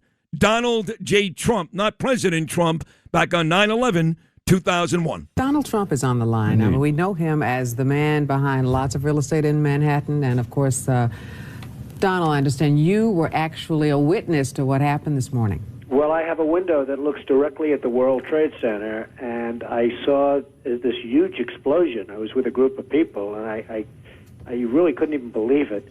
And even, I think, worse than that, for years I've looked right directly at the building. I'd see the Empire State Building in the foreground and the World Trade Center in the background, and now I'm looking at absolutely nothing. It's just gone, and it's just hard to believe. Donald, you have one of the landmark buildings down in the financial district, 40 Wall Street. Did you have any damage, or did you know what's happened down there? Well, it was an amazing phone call I made. 40 Wall Street actually was the second tallest building in downtown Manhattan, and it was actually, before the World Trade Center, was the tallest. And then when they built the World Trade Center, it became known as the second tallest, and now it's the tallest. And I just spoke to my people, and they said it's the most unbelievable sight. It's probably 7 or 8 blocks away from the World Trade Center, and yet Wall Street is littered with 2 feet of stone and brick and mortar and steel, and there are thousands of people walking over the debris over the Brooklyn Bridge, where they're sending them out over the Brooklyn Bridge to Brooklyn, and then I guess they're going to have to figure out how to get home from there. But they have between 1 foot and 2 feet of debris right in front of a building that's probably, you would say, Alan, 6 or 7 blocks away. Sid and Friends in the morning on the Red Apple Podcast Network. We're still going to speak to Nicole Malliotakis, Hank Sheinkopf, Brigitte Gabriel. She's great. Former Congressman Peter King. He's great. We're talking about the Hall of Fame. The man that's in charge happens to be the president of the New York State Broadcasters Association. You may remember he gave me an award. It was very nice. Chad presented me back on our 10-year anniversary show back in January. But he's a guy that runs the Broadcast Association, the whole deal, all of it, not just radio, television as well. And the NYSBA announced their 2026 Hall of Fame class, 7 people, 3 of which very recognizable names: Sid Rosenberg, Rosanna Scotto, my friend over at Channel 5, and Bill Ritter over at Channel 7. The other 4 people are radio people from the northern part of the state. Either way, I am grateful, eternally grateful. I really am. Humbled and thrilled to speak to the president, David Donovan, on this show right now. David, good morning, buddy. How are you? Good morning, Sid. How are you doing, sir? Congratulations. Well, I'm doing great. This was really amazing. I was in Israel. It was 3 a.m. local time in Jerusalem when I got your email that I had, in fact, been selected to be inducted here in 2026. And to say I'm grateful would be a huge understatement. So thank you very much. Well, Sid, look, you deserve it. Sorry to wake you up in the middle of the night over in Israel. But the bottom line is, Sid, we recognize as part of the Hall of Fame folks who have done a terrific job, not only in their career, but also giving back to the community. And you have come a tremendous success from your days starting in Florida in the 90s. You know, you've been in a competitive New York market since 2000 over at NEW. You worked with Imus. You worked at Fan. You actually did pre-game shows for the Giants, which is, God love you for that. Yeah. And then, frankly, with starting in, I think it was 2016 with Bernie, God rest his soul, the Bernie and Sid show. You replaced Imus, and you have done a phenomenal job in the morning with Sid and Friends, and you and John Catsimatidis, who owns 77 WABC, have done a phenomenal job serving the community. And I don't want to go on, but the people that you're in the Hall of Fame with are the legends of broadcasting. Ernie Anastas, Craig Carlton, Tom Murphy, who ran ABC, Bill Paley, who ran CBS, Regis Philbin, Walter Cronkite, Al Roker, Boomer Esiason, Funk Flex, Mike Francesa, Mr. G over at Pix, Marvin Scott, and two folks that you work with, both Curtis and Cousin Brucey. Wow. Angie Martinez, Mike Wallace. I mean, the names goes Barbara on and Walters. On. Barbara Walters, Mike Wallace, Angie Martinez, Diana Williams. And it really is our highest honor. And what we try to do, the way it works, is we have our board of directors, we have a meeting, and your name came up, and it was a unanimous vote. And wow. Your commitment to New York City, I mean, Brooklyn native, I mean, my God, you've done a great job, and so you certainly deserve it. And we're happy and honored that putting you in our Hall of Fame. Well, thank you. That was very sweet. Really, you got me choked up. I also know two of the people going into the hall with me very well. Rosanna Scotto's been a friend of mine. We both went to Poly Prep many, many decades ago. I knew her brother, too. And she does a tremendous job on Good Day New York on Channel 5.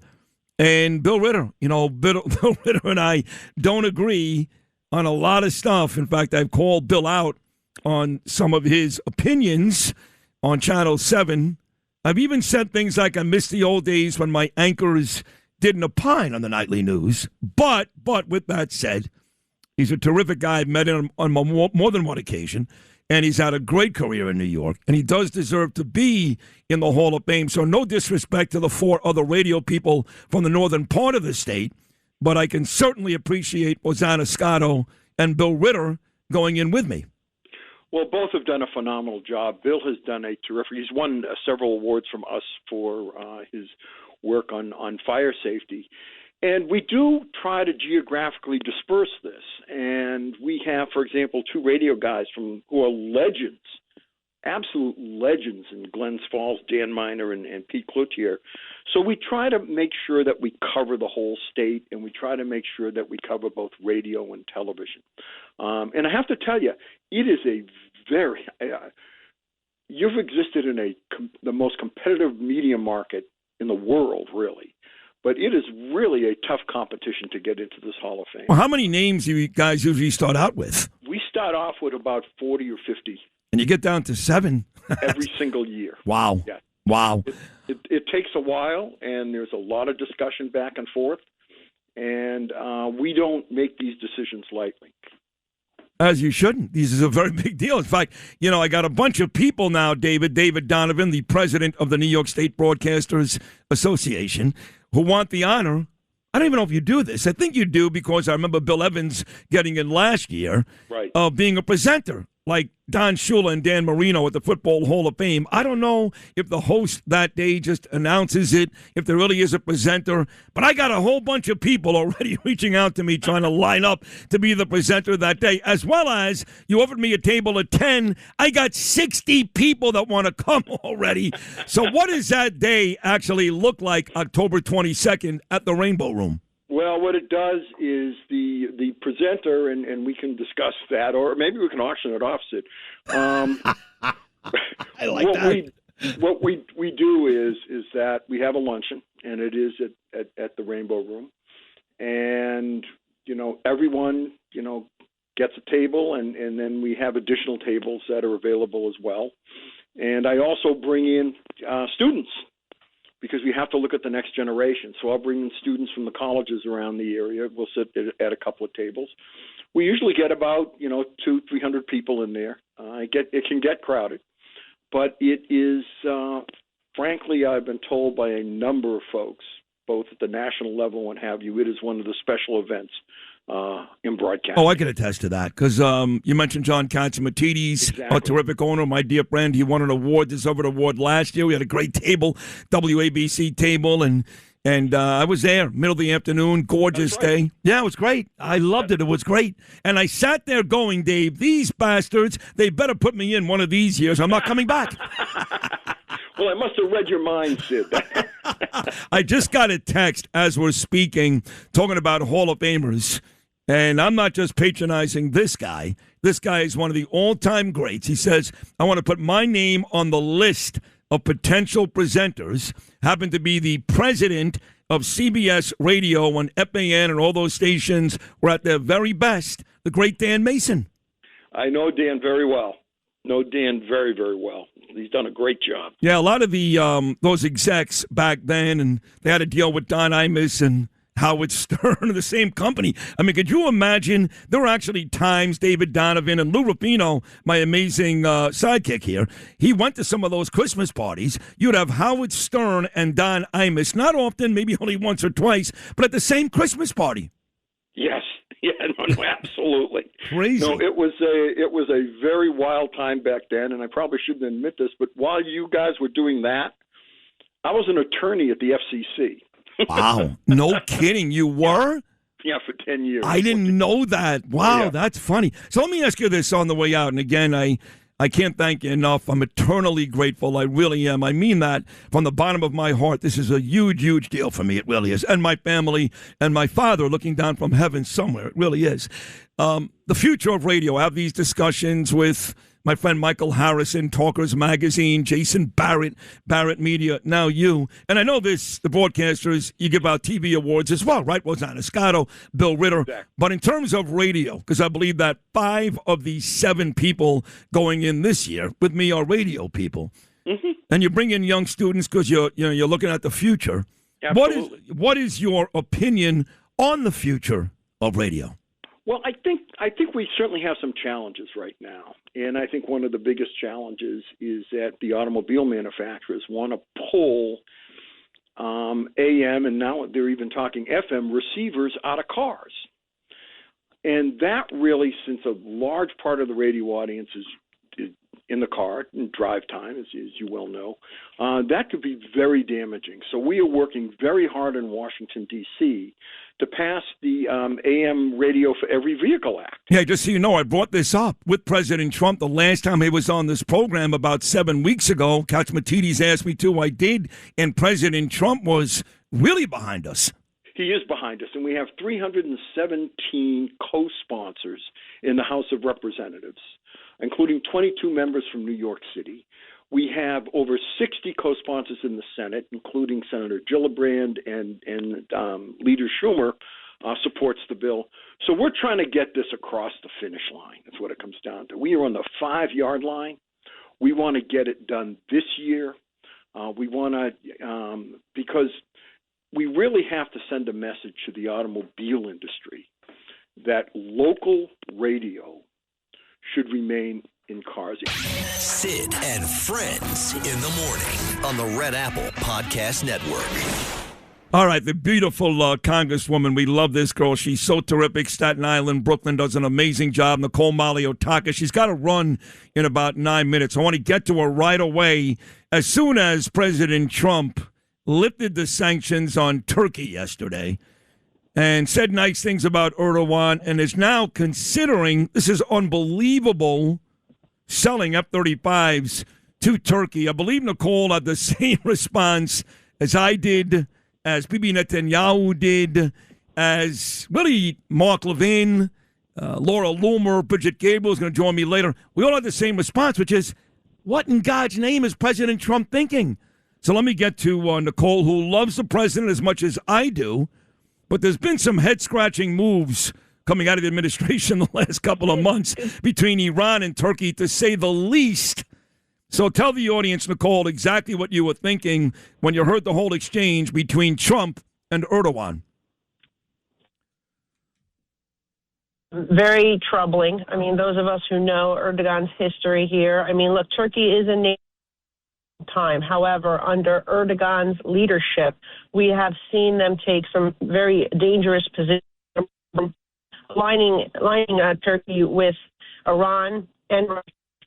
I don't know if people recall, they should Google, by the way, that photograph, Erdogan, Putin, and Raisi of Iran from a number of years ago, just a couple of years ago, actually. Incredibly disturbing, and this was after the Russia-Ukraine war even started. In fact, Turkey is the only NATO ally that has not sanctioned Russia, and they're also harboring Hamas and calling for the destruction of Israel. And then we know the longstanding issues of bullying fellow NATO ally Greece with illegal military overflights above the Greek islands, the illegal occupation of Cyprus, another ally of the United States. And in the region, they've interfered with counter-ISIS operations. So there's real reason for concern here that the United States could potentially sell our most prestigious technology, the F-35 jet, to Turkey, even after they've also purchased Russian equipment, S-400. And so those are our concerns. And that is why we urge the White House to not make any type of deal with Erdogan to sell those F-35 jets. Well, you've done it. So did Bibi with Brian Kilmeade on Fox yesterday. Doesn't seem to matter. President Trump is going to do what he wants to do. So my question to you is, why do you think the president is doing this? Well, I don't know that he's going to do it. In fact, there's many members, Republican and Democrat, who are urging him not to do this. I think that the leadership in the Foreign Affairs Committee, both from the minority and the majority, have indicated that this would be problematic. And there's also that sentiment being shared by the chairman of the Senate Foreign Affairs Committee. I know where Secretary Marco Rubio stands because he's long been an ally of Greece and Cyprus and has been very strong on this position. So I believe that there's many people that are advising him not to do this. Perhaps this was posturing because Turkey was the host nation at the NATO summit, which also raises another question. Why is the only NATO ally that did not sanction Russia becoming the host of this summit? Because this has been chosen just in the last year. So I think that was a mistake to begin with.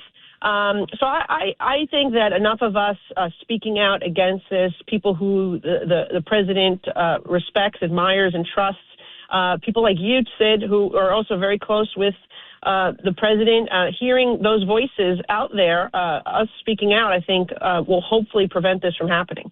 It's funny because people was coaching my son's basketball game last night, and they said, Sid, we think you're afraid to get too tough on the president because you're afraid he'll get mad at you. And look, he could get mad at me because I have been critical, Nicole, about Iran. I don't know what the hell we're doing there. I mean, this morning, again, the ceasefire is over. They're bad people. Did he just come to that realization? I've been saying that for 4 months. And now you got this Turkey situation. And the way he treats Mamdani, which is a heck of a lot better than he treats Bibi Netanyahu. So I find myself lately criticizing President Trump more than loving him, which is really different for me. But I'm not afraid, and if he gets upset with me, then I got to live with that, okay? He's got 2 years to go. I want him to go out as the best president ever. He's been that up to this point. But I got to be honest, the last couple of months, I am really confused. So I'm not afraid to criticize President Trump. Are you guys? Well, yeah, we know that you've criticized us many times, that's for sure. Yes, and I love you to pieces. You know that. But this is the thing. No one is going to agree with somebody 100% of the time. That's the bottom line, right? If we're all our own individual people. And that's why I tell my constituents, like exactly what our friend Mayor Ed Koch said. If you agree with me 7 out of 12 times, you should vote for me. If you agree with me 12 out of 12 times, you should seek a psychiatrist. Nowadays, if you disagree with somebody one time, they want to primary you out of office. Right. You have to recognize that, if we're going to be individuals and we're going to be representing our constituency and doing what we think is the best for our constituents and the country, that's going to differ from district to district. And I always try to explain that when I meet people who may be upset with 1 vote or 2 votes out of 1,000 votes. So that's the thing here. I mean, I think for the most part, we are happy with the leadership of President Trump. We're happy. We agree with him on most of the positions. We've delivered amazing things together. We secured the border. We're deporting those criminals. We are making sure that we are delivering tax relief and letting people keep their money. We're attracting businesses and trillions of dollars in investment.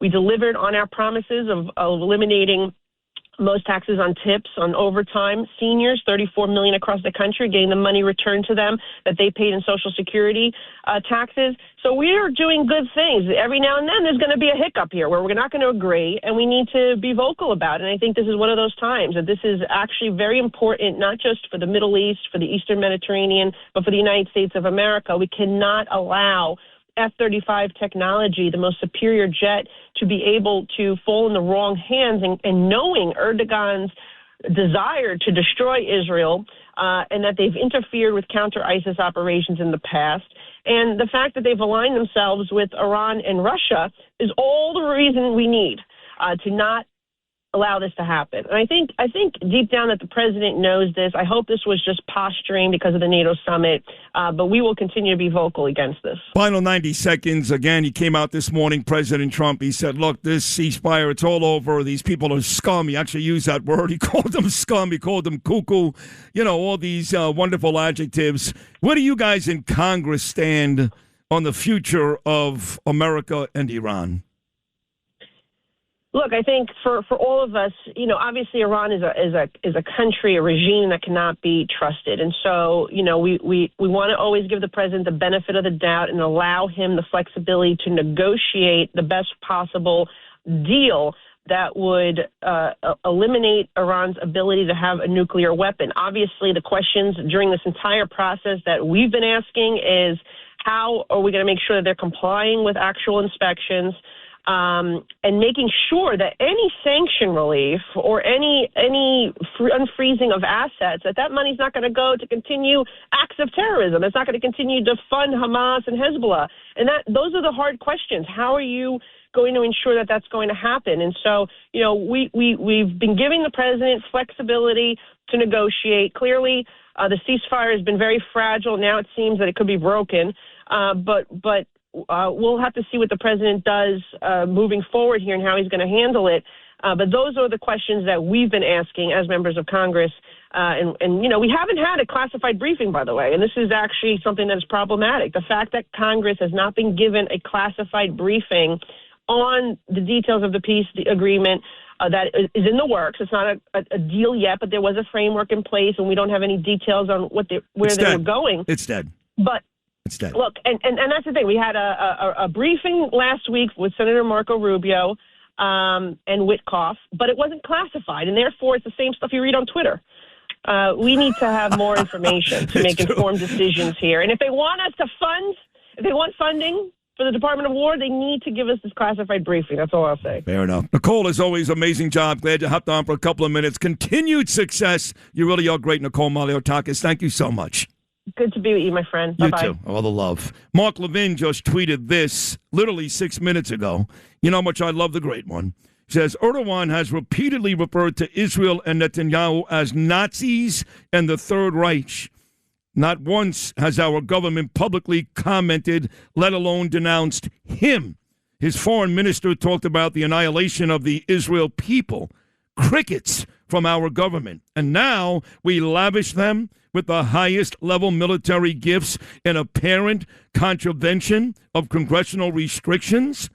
And I told you Netanyahu would come under attack by our government for raising concerns, which he has done politely and appropriately. He's in the way, you see. Too busy and focused on protecting his country from 100 F-35s in Erdogan's hands. Of course, many others have challenged all this, including Greece and Cyprus, and here at home. You can all look up the long list of Erdogan provocations against Israel, Greece, and Cyprus, and his police state oppression and his very cozy relationship with Putin that undermines America and NATO. Wake up! Sid and Friends in the morning on the Red Apple Podcast Network. We did have David Donovan on earlier, the president of the New York State Broadcasters Association. Chan told me he's actually retiring. So we're going to get David, I think, on the way out. Our dear friend Mark Oranger, he says Ava and Gabriel should do it. I mean, you wouldn't be upset with that, would you, Lou? I'm not going to be upset My children. with anything. That's all. No, you'll be upset with everything. No. Not anything, everything. Pete Morgan said he tried to buy a table, him and Bo Dietl, but they're not ready yet. So it looks like Pete's going to buy a table. Wow. Of course he is. Of course. Yeah. And somebody else just texted me and said, I swear to God, anybody but Lou. You're kidding. Swear to God. Who did? I think it was Wyatt. I'm kidding. I'm just kidding. I know the person is. Somebody on social media, DM. Anybody but Lou. Oh, so that was a text. God, who cares? Okay. No, who cares is right. Yeah. I've never, ever seen Lou get any bad press or any negative. Nothing. Neither did Bernard. Bernard got very little of that. Very little. I get it all because, why? I'm a dick. That's why I'm successful. When you're not, you just kind of, you move along, you're doing well, you make good money, you're in the business a long time. But when you want to become that guy that they write about years later, you better piss off a lot of people. A lot. And I tend to do that. So even people that like me and love me, they get pissed off. Oh, we'll talk to Hank Sheinkopf coming up next. It was a great interview earlier today with Frank Morano, who said, listen, it wasn't Julie Menon's fault.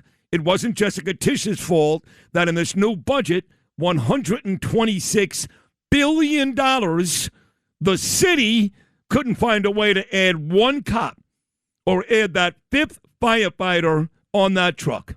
The city can do it. He said, listen, all the mayor, it all goes back to Mamdani. He got pressure from his DSA psycho buddies. They gave him hell, and he made sure no cops, no firemen. By the way, Frank also said they got plenty of money. They've got the money to do it. The city has the money to do it.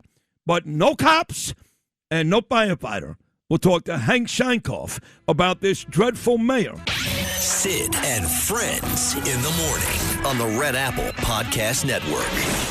The mayor and what's going on in this city, although he did win, and I've heard Hank Sheinkopf say he's pretty good at, I guess, getting people to believe what he was selling.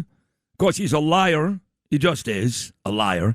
And we're starting to see that, I guess. So with that said, here he is, become one of my favorite guests on this station, Hank Sheinkopf. Hank, good morning, pal. How are you? Sid, thank you very much for having me on today. Glad to hear your voice. Thank you, man. I love having you on the show, too. I appreciate that, Hank. Thank you. I want to go back. We'll do this in chronological order. So we'll start with the budget. I had City Councilman Frank Morano on this show earlier. I've been having text conversations all morning long with Council Lady Vicky Palladino. I love both of them. $126 billion.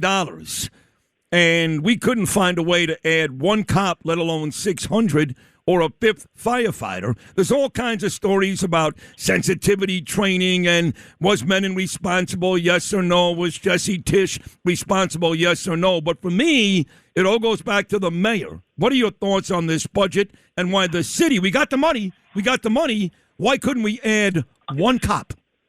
Well, the reality is we don't have the money for anything. There's a $12 billion budget hole in that budget. A lot of us on the union side have been talking about this for at least 2 years.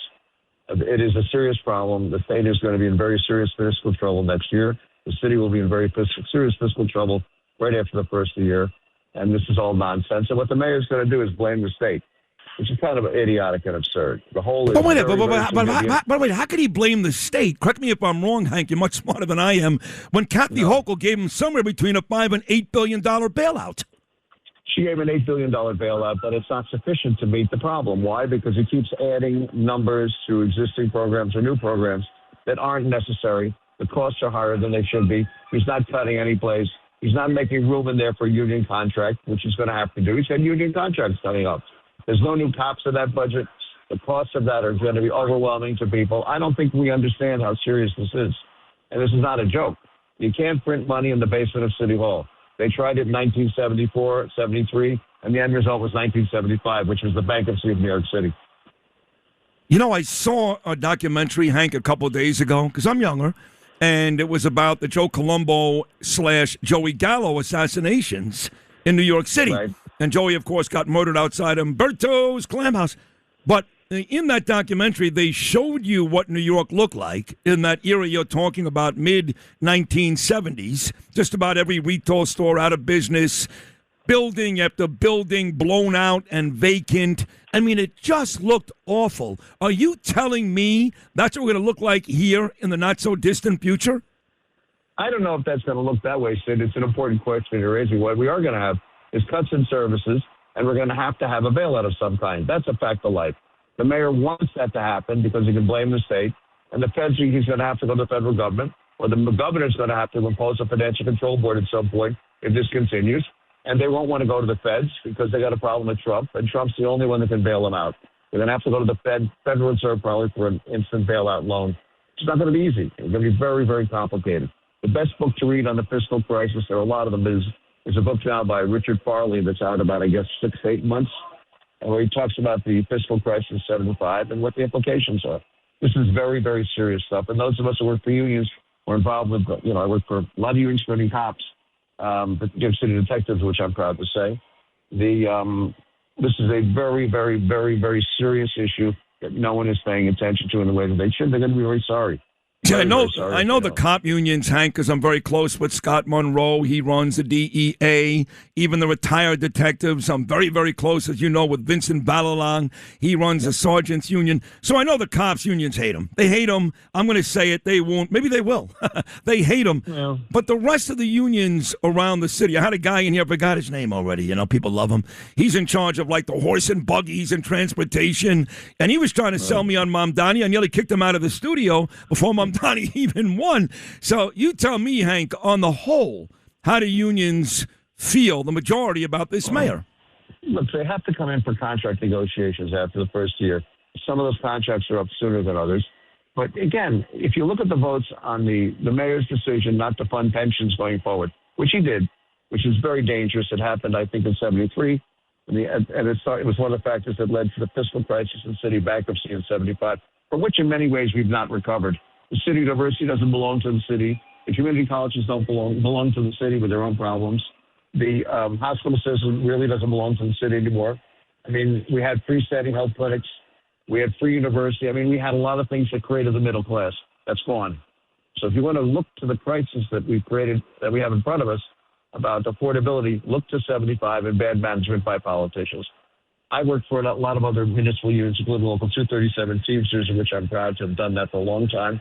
And I can tell you, just talking to people, that they know they've got to go to contract negotiations next year, so they're not going to take them on a lot in public. But this is not a good set of circumstances. It really isn't. Hank Sheinkopf here. And Hank, I'm reading this morning about all these vacant, stabilized apartments in the thousands, maybe as many as 7,000. And then he got his wish about freezing the rents. And I'm not a real estate person. I'm not that smart, but smarter people than me are telling me that will absolutely lead to a disaster in terms of the financial implications. So you tell me those two things, how bad are those for the city? You can't do the kind of things he's doing in the way he's doing them and expect there to be good outcome. It doesn't work that way. There are other ways to create affordable housing rather than going into present housing supply and destroying it. You could come up with all kinds of tax incentives to help landlords upgrade properties. What you're going to have is a real disaster here because the properties need repair. They need constant upkeep. Guess what? If you cut income, where do you think the money's going to come from to do the repairs and keep up those properties in the way that you need? It doesn't come out of the air. Insurance costs are up. Fuel costs are up. Profit margins are likely down overall, and demand is high. So what do people expect? And you can blame the great generation that thinks that somehow they've been done a dirty service, even though they haven't lived that long to do any service, the great gentrifiers, for what we're experiencing to some extent. If you look at the neighborhoods that they've gentrified, including portions of Washington Heights, where Espaillat lost that election 2 weeks ago, right? You look at that area, what you see is people who've never borne a burden or paid a price, suddenly pricing everybody else out. Bushwick, ditto, on. The Great Park Slope renewal of 50 to 60 years, they priced people out. The blue-collar working class that lived in neighborhoods like that is gone. So what are we talking about? You're right, it is gone. Park Slope and Dumbo, all those fancy Brooklyn neighborhoods, they may as well call that Manhattan at this point, let's be honest. Yeah, I mean, they started like 2 million. I had Bruce Blakeman back on the show yesterday. Bruce and I are very close, we speak every day, and I believe I was either the first or second person he even told, dating back a year ago, he's going to run for governor. And all you keep hearing, and I brought this up to him, was, it's a lot of pressure. that the only way the state survives is if he wins, because the current governor, Kathy Hochul, is scared to death of Mamdani. And even though she says a lot of things now which kind of disagree with Mamdani, the consensus is if she wins, they'll be like two peas in a pod. Do you agree that Bruce Blakeman may be the only savior for the state? Well, let's go back. Here are some of the realities. The DSA, and they're not Democrats, they're socialists, and who knows what they really are, has a simple plan, which is take over the legislature, control the reapportionment in 2028, ultimately get enough people in Congress to make sure that they can change the Constitution of the United States to make Mamdani or someone like that the president. She's not born in this country, and they can't do it unilaterally, so they've got to change the Constitution. That's the long-term plan. Destroy the economy and destroy the state of Israel and democracies throughout the world. That's the job. The question is, are they going to get to do it? New York State is ground zero. The money's here, the action's here, the media's here. So what you want to do is you want to destroy the state. Now, if you don't have somebody who's going to stop him, or going to stand up to him, or isn't afraid of being elected, or a legislature that's not afraid of being reelected, you're going to have a disaster. That's the bottom line. Otherwise, is fooling themselves. They're absolutely fooling themselves. Why do you think my friend President Trump has chosen this path where he goes out of his way to compliment Mamdani? There's got to be a great plan, some chess game he's playing. I love Trump. You know I do, Hank, and I feel badly criticizing him, but I do. I'm trying to figure out, why do you think he does that? Look, it's really simple. The city's going to have to come back to the president if this continues in the way that we suspect it will, for a bailout. Trump is in charge of this game, and what he's doing is telling this nice young fella who has no experience of doing anything except for growing up, he's telling him that, by the way, fella, I'm really in charge or not. So smile, tap dance, have a good time. You know? I think you're right. No, I think that's probably it. Don't forget, I'm the boss. On the way out, I know you saw all the speeches on Saturday, the July 4th speeches celebrating 250. I thought Trump was great. I thought Bibi from Israel was great. But the darkest, most depressing, and most difficult speech to watch, including the 9 people around him, was Mamdani with George Washington's desk backwards, which obviously the toughest day this kid has had was the day he was brought into the earth. True. His father and his mother and he lived in essentially tax-subsidized housing at Columbia where no taxes are paid, at lower rates, making a lot of money. She's famous. She tried to block Gail Gadot from appearing at the Academy Awards because she's a big player in Hollywood now. What are we talking about? This kid's toughest day was the day he was born. He doesn't know what it means to put a callus on his hand. He has no idea what it means to work behind a counter until your feet bleed. He's got no idea what it means to walk a beat, protect somebody, put your life in danger for what you think is right. Who are we talking about? What are we talking about? But then with all this generation. I know, but then with all this gloom and doom that you're predicting, and I agree with, and every smart person agrees with, that's why people are leaving or moving their businesses. Well, how do you stop him? You can't just chalk it up to inexperience or he's a kid. How do we stop him? The only people that can stop this are the people that have some ability to threaten people or force them to do the right thing. And those are the municipal unions and the private sector unions. We're going to have to, if they want to see the place survive, they're going to have to stand up and say, wait a second, we're going to go to war with you and we're going to use whatever resources we have because they're expecting they can do contracts next year. He's not going to have the money.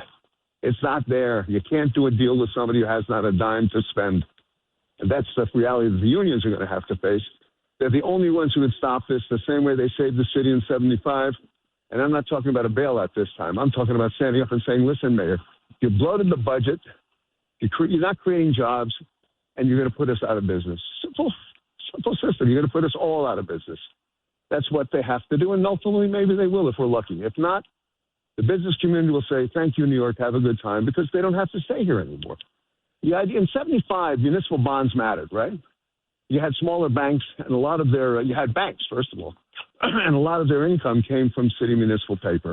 It's not the case anymore. People are deluding themselves. The entire system has changed. So I'm looking for the union guys to stand up and say, wait a second, Mayor, you can't do this. We're not going to let you. And by the way, we're going to fight you. If they do, we win. And if they don't, well, the city loses big time. Ouch. Well, Hank Sheinkopf, you really are terrific. I tell you that every time, but you are. You're great. And you provide a perspective that's really smart. that a lot of folks in the city don't look at. So I really appreciate when you come on. Thank you so much. Great effort today. Thank you so much. Thank you, Sid. All the best. God bless you. Hank Sheinkopf right there. That guy's great. He is. And he's probably right. The unions, that's it. It's not another politician. It's not me. I like to think that I can help make this guy's life miserable. I think I've done a little bit of that, maybe even more than a little. But in the end, to really change things, I'm talking about make the city healthy. Hank Sheinkopf is right. It's got to be the unions. Got to step up and tell this guy, like Roberto Duran once said, as you remember well, Louis, no mas. You remember it? No mas. A great moment in my life. It was. Yeah. Was it Sugar Ray Leonard? What was that fight? Yes, it was Sugar Ray Leonard, yeah. I think he had steak jumped before, up on too. top of the opposing ring. Yes. No mas. Crazy moment. It was. It's a great moment. We'll take a break. When we get back, this is a great guest, too. I love this lady. Me and Bernie had her on years and years ago. She just recently came back, and she's got a lot to say about Turkey, Iran, all of it. She's hugely popular on social media, TV, all of it. Our friend Brigitte Gabriel makes her return to Sid Friends in the morning. Sid and Friends in the morning on the Red Apple Podcast Network. I can tell you, we're going to be taking the sanctions off. Okay? I don't want him to waste his time answering that question because we're working very closely with Marco Rubio, a very famous man, great Secretary of State, and with Scott Bessent, and with Pete and everybody else. We're going to be taking the sanctions off. It's time to do that. Okay? We don't want to sanction friends. It's very simple. Turkey is a great country, but it's governed by a man who calls openly for the annihilation of Israel. He occupies half of Cyprus, a NATO country. He's threatening Greece, another NATO country. And he talks openly about conquering Jerusalem. His foreign minister, his number two, said that the Jewish state hasn't a place among humanity. Basically, it has to be wiped out. His interior minister, said he looks forward to be the governor of Jerusalem. Well, for a regime infected by the Muslim Brotherhood, an extreme movement that hates America and chants death to America from that side of the spectrum. Said, looks like we're going to hit Iran very hard again tonight. I think I've seen this movie before, my God. But that's what he said. And they are set to meet with Zelensky, because Russia-Ukraine is still a raging issue, later on this afternoon. So my man, President Trump, is speaking right now. But the juxtaposition with Trump called Turkey a friend and had nice things to say about Erdogan, then you get Bibi Netanyahu in Israel. He said anything but. This guy is knee-deep with the Muslim Brotherhood. They want to destroy America. He didn't even say Israel. He said they want to destroy America. Interesting juxtaposition. So I know how Brigitte Gabriel feels. She's a rock star. Been on this show many times. Great force on Twitter. But let's hear from Brigitte. Brigitte, good morning. How are you? Good morning, my friend. I'm delighted to be with you. It's good to have you, too. But before you and I continue this conversation, I did say ELO goes from sweet-talking woman to sweet-talking women because I've got a friend of yours on the other line. She wants to say hello. Something says to me that she's probably going to agree with everything you and I are about to say. Brigitte, say hello to your friend Siggy Flicker. I love you. Brigitte, I want to say toda rabah. Brigitte Gabriel, you have been a savage truth teller from day one, which is why the number one radio show, then my best friend Sid Rosenberg loves you. I love you. Your poor Lebanon, that was a Christian nation, was bombarded by Hezbollah. The world is now discovering that you cannot negotiate with bed sheets. These people are radical Muslim Brotherhood losers, and Trump is the master of the deal. he understands that Edgaron, however you say his stupid name, he's a little man with a Napoleon complex. Very little man. And the people of Turkey are the best people. I watch Turkish movies almost every night. I love the people of Turkey, but they're suffering like the people of Lebanon. And every place, the people of Iran, when you have radical Muslims running your country turns to khara. It turns to garbage. I'm going to let Brigitte talk. I'm so happy that you're with my best friend. Sid, keep doing what you're doing. We speak truth bombs with no fear. I love the both of you very much. We love you too, Siggy. We'll get you back on this show too in a couple of days. We'll get you your own interview. But I'm so glad you were here because you're beautiful and smart, and we love you.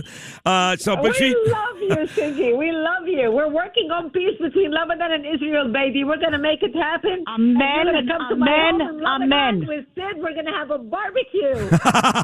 Oh well, listen. Thank you, Siggy. We'll get you back on here in a couple of days. That was a nice little surprise, Brigitte and Siggy back together there. But Brigitte, okay, let's start with that then, because you are Lebanese, as is my dear friend Joseph Abboud, the greatest men's fashion designer ever, and of course our U.S. Attorney in Washington D.C., Janine Pirro, also a very proud Lebanese lady. You know, we've seen the firing back and forth between Hezbollah and Israel. And look, Bibi has nothing against the Lebanese people. Nothing. He just wants to destroy this obviously evil group of people that is being funded by Iran, ironically. What do you think the future is with Lebanon and Israel? Hezbollah is evil. They are monsters. We have to crush and kill the monsters, every single one of them.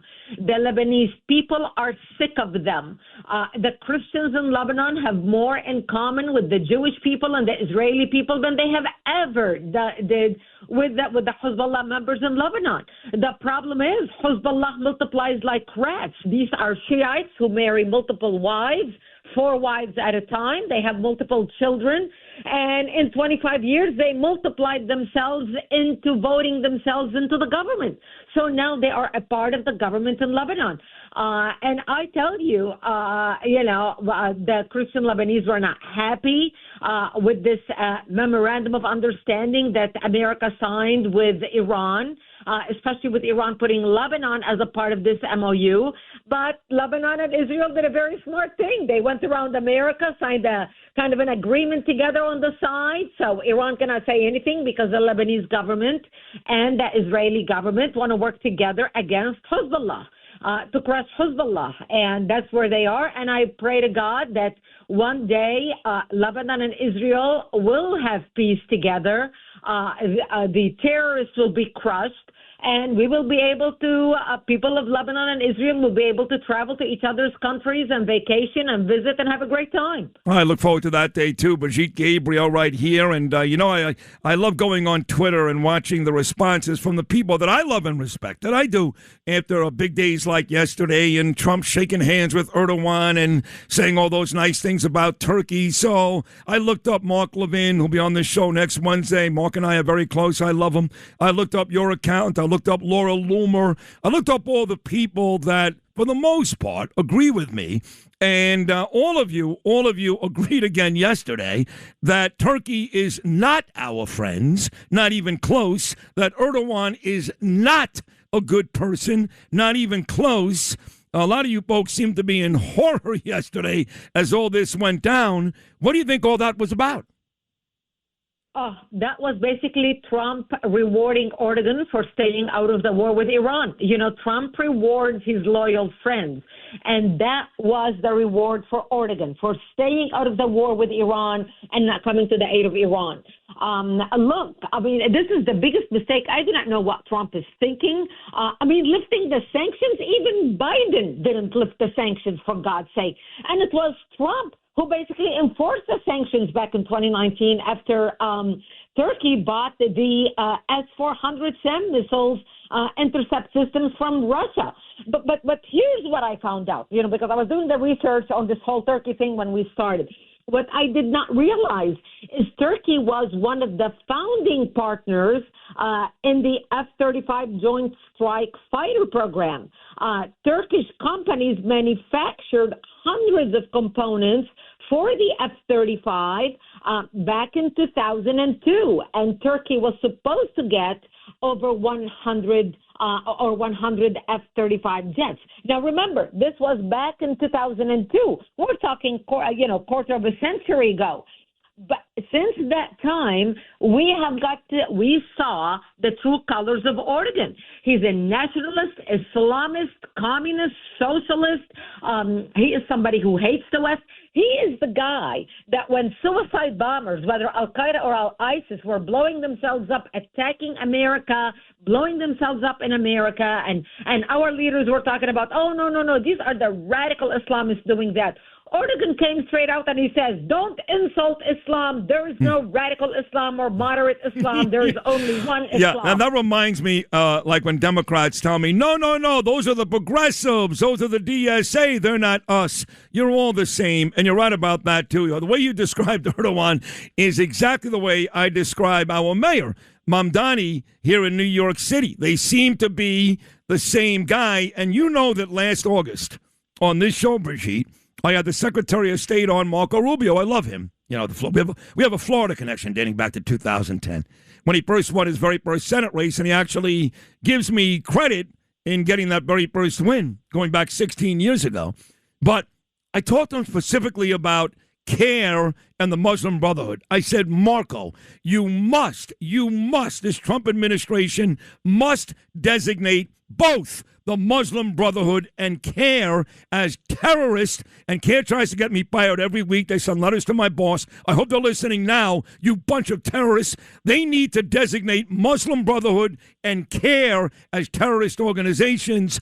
We've danced around it. I heard him say they may do it with the Muslim Brotherhood, but exclude Turkey and Qatar, which is a waste of time at that point. What are your thoughts on all that? Sponsors. Exactly. I mean, Turkey is the biggest protector and sponsor of the Muslim Brotherhood. And to think that Turkey is the second largest military after the United States and the NATO alliance is mind-boggling. It is so scary. We are dealing with monsters who cover up for each other, who hate Israel, who hate the West, who are willing to lie. As a matter of fact, it is a part of their faith. It's a part of the Islamic faith to lie. It's called taqiyya, or kitman in Arabic, where basically you're allowed to say any lie in order to advance Islam and your cause. So knowing that Erdogan is an Islamist, knowing that he is somebody who not only supports the Muslim Brotherhood, covers up for the Muslim Brotherhood, props up the Muslim Brotherhood, we cannot dance around the issue. We need to understand that Turkey is not an ally. Turkey is lying to President Trump to his face. Turkey is just trying to pass time until Trump is out of office. That's all Erdogan is doing. He's trying to get whatever he wants to get. Everybody knows Trump will be out of office in 2 years.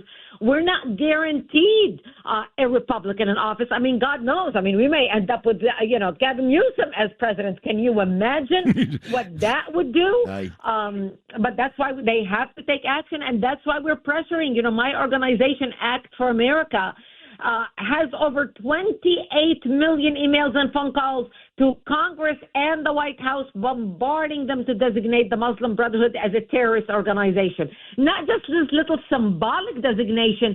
We're talking about sweeping designation that will cover anywhere in the world. We have got to designate them as a terrorist organization. What does ACT, is it ACT America? It's ACT for America. And what is that?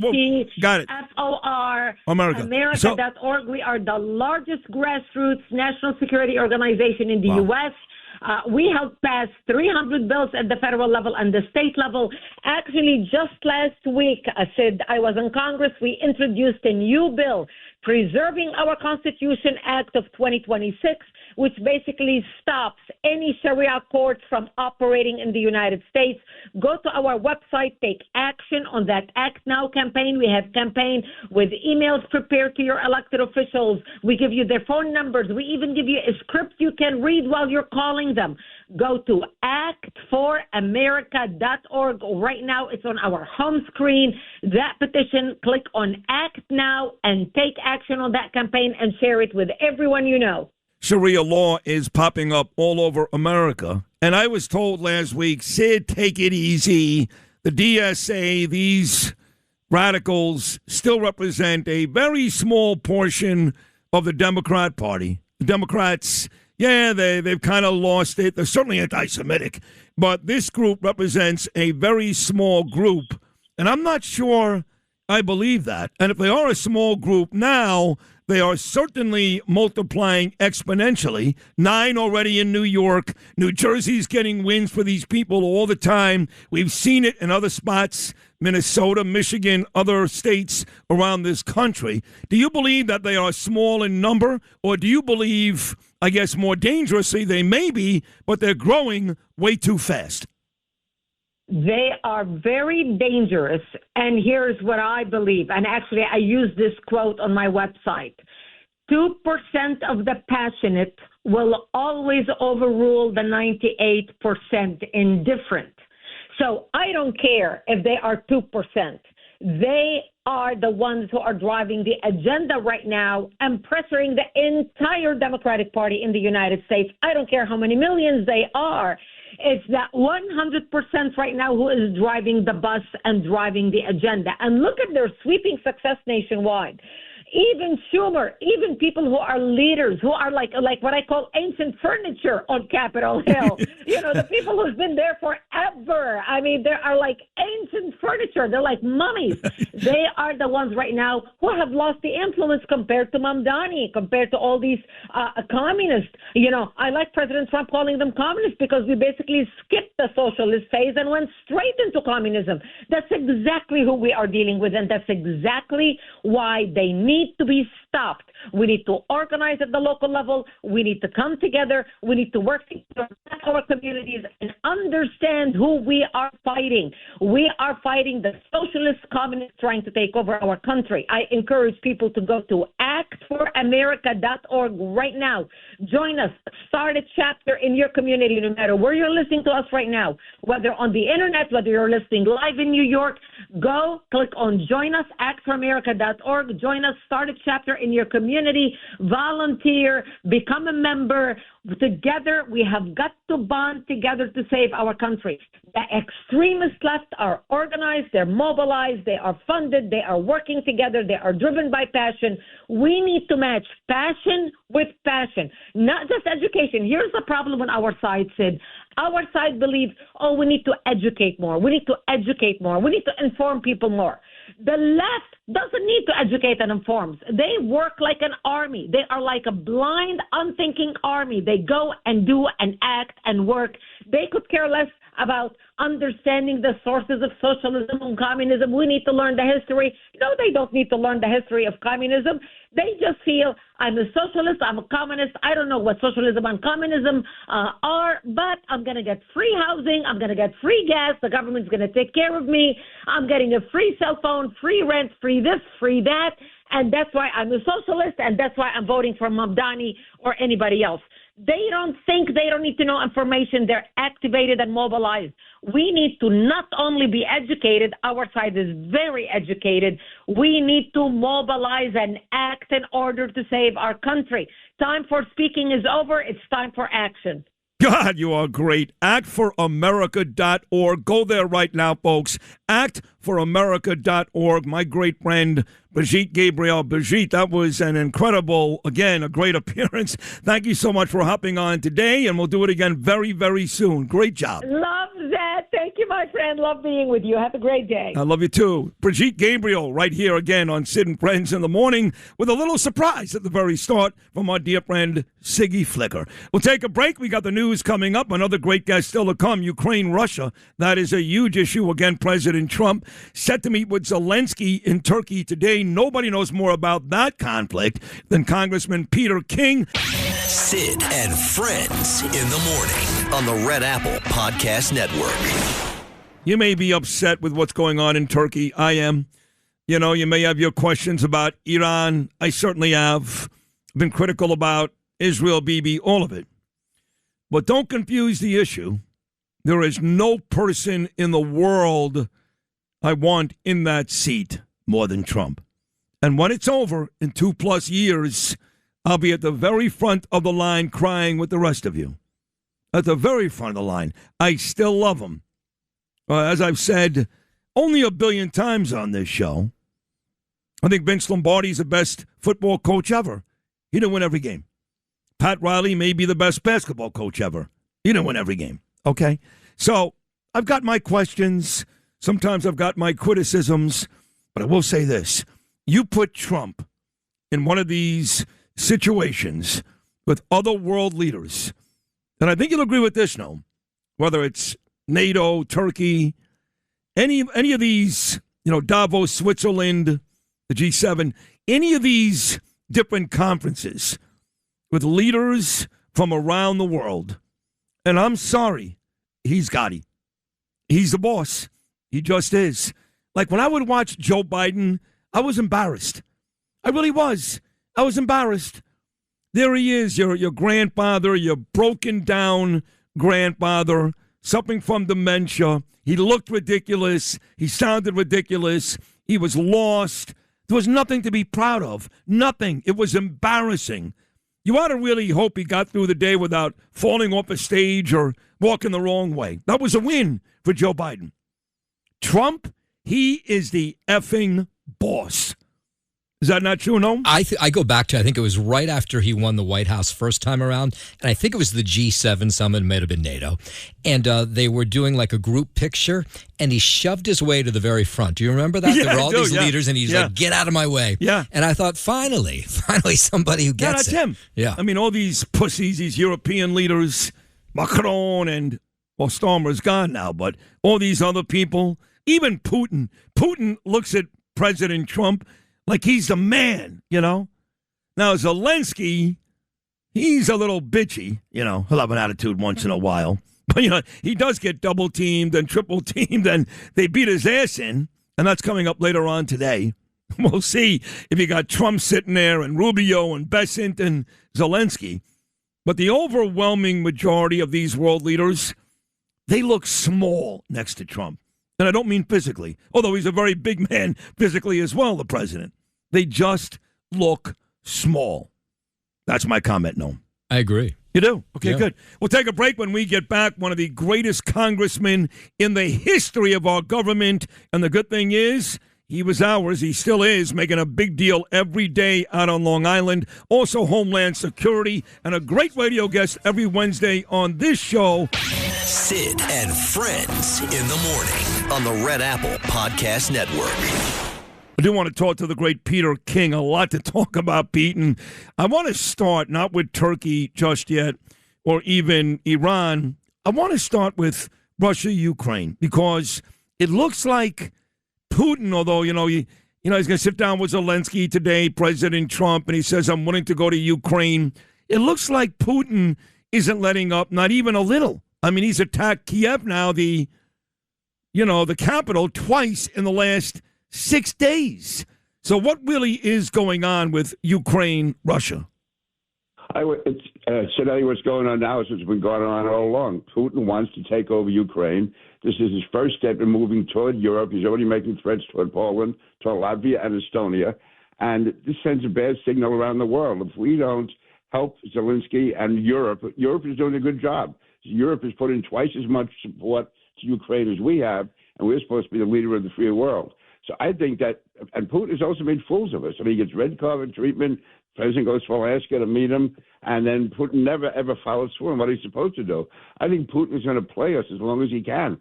And I think it's important that the president did say today we're going to somehow provide more, anti-missile defenses, Patriot defenses to Ukraine, or at least allow them to perfect them on their own. If that goes ahead, that's going to be a step. In the meantime, a lot of people are being killed. And when the president says so many people are being killed, and he says like 2 kids in the schoolyard, no. I mean, Zelensky is basically, whether he's perfect or not, he's fighting one of the most courageous fights ever. But he was offered free passage out of the country 4.5 years ago, and he stayed there. And right now, Russia is losing the war. They've lost more than twice as many people as Ukraine has. And they're also now really suffering losses in Crimea. So, again, though, but Ukraine can't do this forever. And the whole idea, though, starting 80 years ago, dealing with Russia, is Russia could conquer any one country if you let them do it long enough. And that's why you have united alliances against them, and why I think it's important for Europe keep doing what it's doing, and the United States to get more involved in providing weapons to Ukraine, at least defensive weapons, if nothing else. Yeah, because there is a feeling out there that we're going to be more, I don't want to say in line with Russia, but if we do end this war, it's because we're going to be better to Russia than Ukraine. Can you see that? Yeah, I would hope that's not true. I mean, to me, what's important here is that Russia is the aggressor. Russia is losing the war. They are bringing in troops from Africa or North Korea to fight this battle. And that's how bad they are and how bad they're getting hit. But they, again, do have the numbers. So if this goes on forever, Russia will ultimately win. They can wear down Ukraine. And I think the president, when they're talking about a deal, this is not real estate. Get Sheinkopf out of there. Send him home. This is not a real estate deal we're talking about. We're talking about battle really for civilization here. And Russia, this isn't like the president always talks about Armenia and Azerbaijan, how he helped settle that. That was a border skirmish going on for 30 years. There was no great loss of life. And that was just, where do you draw the line between the two countries?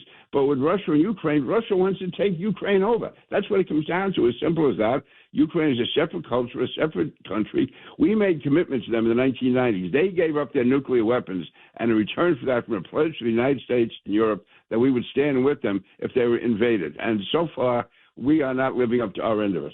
You talk about rolling out the red carpet for Putin. It looks to me like even though we are the visitors in Turkey, it looks like President Trump and America is rolling out the red carpet for Erdogan. You've heard all my guests today. You've heard the tweets I read on the air. What are your thoughts about that?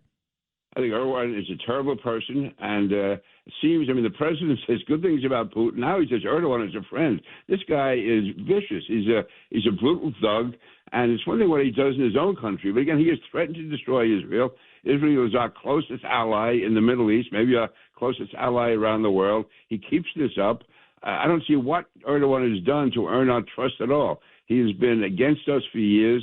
And again, just what he's done to his people. Now, the NBA basketball player came and traveled to Europe because there's warrants out for him from Turkey. This is a bad guy. And it's one thing if the president wants to say, listen, we made alliances with Stalin during World War II. You can do things out of necessity, but don't sit there and say what a good man he is, what a good friend he is, how I trust him, how I love him, all that stuff. The same way he talks about Xi and Putin. These are dictators. Mamdani? Mamdani, it's maybe the worst of all. Yeah. And in the meantime, he's talking about attacking Denmark, which was been a great ally. They had a higher per capita casualty rate in Afghanistan than we did, and that wasn't their war. That was our war. They got involved. Now he's talking about taking Greenland from them when that could be easily worked out. So it's that type of heavy-handed talk against our allies and love that goes toward our enemies.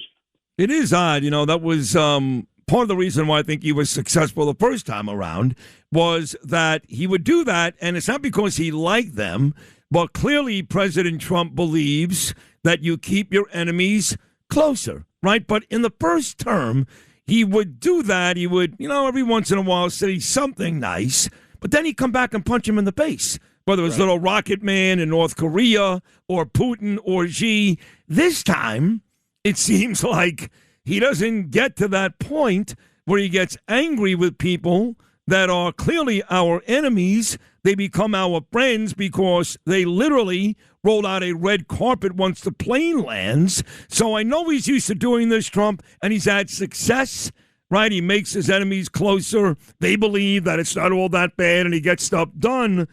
but maybe, just maybe, it's a bit much this time around. Yeah, I think it is. Now, in the first term, he would say good things about Putin, but then, fact is, we destroyed Russia's troops in Syria. The troops affiliated with Russia that were in Syria, we destroyed them, wiped them out, and that was done quietly but effectively.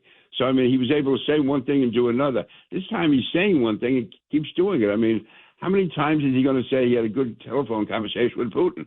And then it turns out that he goes nowhere. Putin just, to me, is making fools out of us all the time. Well, not just Putin. How many times has he told us that in the last couple of months that he's had good conversations with people in Iran, and Kushner and Witkoff had a good meeting last week, and J.D. Vance had the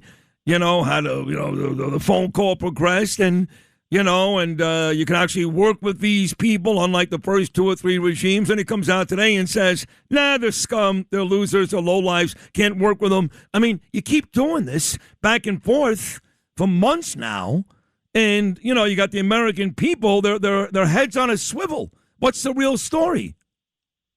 Yeah, to get the American people, to get them back on his side, and he should, because I totally support what he's trying to do in Iran. Me too. But you can't be saying like you did last week, these are good people now. We have good people we can work with in Iran. These are the same lowlifes that were there all along. Maybe just a different generation, but they're the same type. These are evil ideologues who are out to destroy the United States and Western civilization, Israel first, and all the rest of us after that. And that's why, again, the fact that the president, even like the way he talks about Netanyahu, I'm the boss. Netanyahu has to know that. You don't talk that way about an ally. You say, we're in this together. Whatever differences we have, we're going to work out because we have a common enemy. Don't attack your allies. Don't attack your friends. And then say, well, he's saying that basically he's against Netanyahu, that he's saying that the new leaders in Iran are good people. Now today he says they're scum. And also he can't be saying that how we've won the war. Yeah, the fact is, so long as Iran has the right to control the Straits of Hormuz, and basically that great deal that Witkoff and those guys worked out, you can interpret the language in a way that Iran knew what they were doing. There was double meaning and all the language about the Strait of Hormuz. They're interpreting to say they can control it. So we set ourselves up for that. We can't do you can't deal with these people, and we have to. I don't know why we didn't, and I'm not trying to be a Monday morning quarterback here, but going into this, why we didn't have arrangements that we could control the Straits of Hormuz, because that's the only weapon they have. We can take away all their weapons altogether, but so long as they can control the Strait of Hormuz, they control the world economy. And that gives them basically a bullet to the head, a gun to the heads of everybody. So we have to get that straightened out. And again, with NATO, NATO can drive you crazy. The fact is, if we had worked with them in the beginning, we would have had their minesweepers. They have better minesweeping equipment than we do, and that could have been there. So instead of attacking Maloney and Italy and everything, do that behind the scenes, but use them. That's what we've done in the past. And I was there with Bill Clinton. We had trouble with NATO all the time. Bush had trouble, but you work it out. Reagan had a lot of trouble, even with Margaret Thatcher. But somehow you find a way to work it, use them. Don't just insult them and then say good things about Erdogan.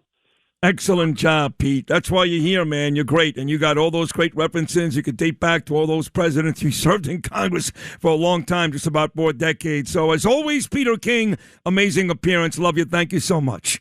Thank you, Sid. Great job. Pete King right there every Wednesday. Man knows his stuff. That's the bottom line. He knows his stuff. Lou, we're done for today. That's it, right? All right. Lou Rapino, as always, amazing job. And I'm still going to consider you. Okay, this is part of my evidence that this happens every time at the end of the show. And what is that? You know, what you say.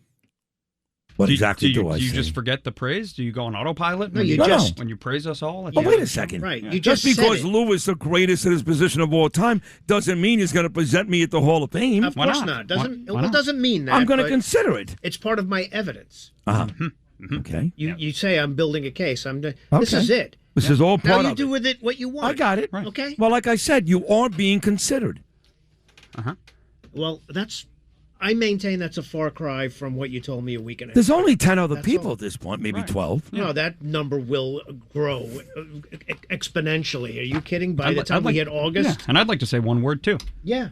I'm just going to stand up to say gay. Everybody wants to talk. I know. Everybody wants to talk. No one's going to want to say something. Yeah. Thanks for listening to Sid and Friends in the Morning. You can hear Sid and Friends in the Morning weekday mornings at 6. If you like the podcast, share it with your friends and listen anytime at WABCRadio.com and download the WABC Radio app. Hit that subscribe button on all major podcast platforms. Plus, follow WABC on social on Instagram, TikTok, Facebook, and X. See you next time for a new episode so you never have to wonder. What the heck is going on here?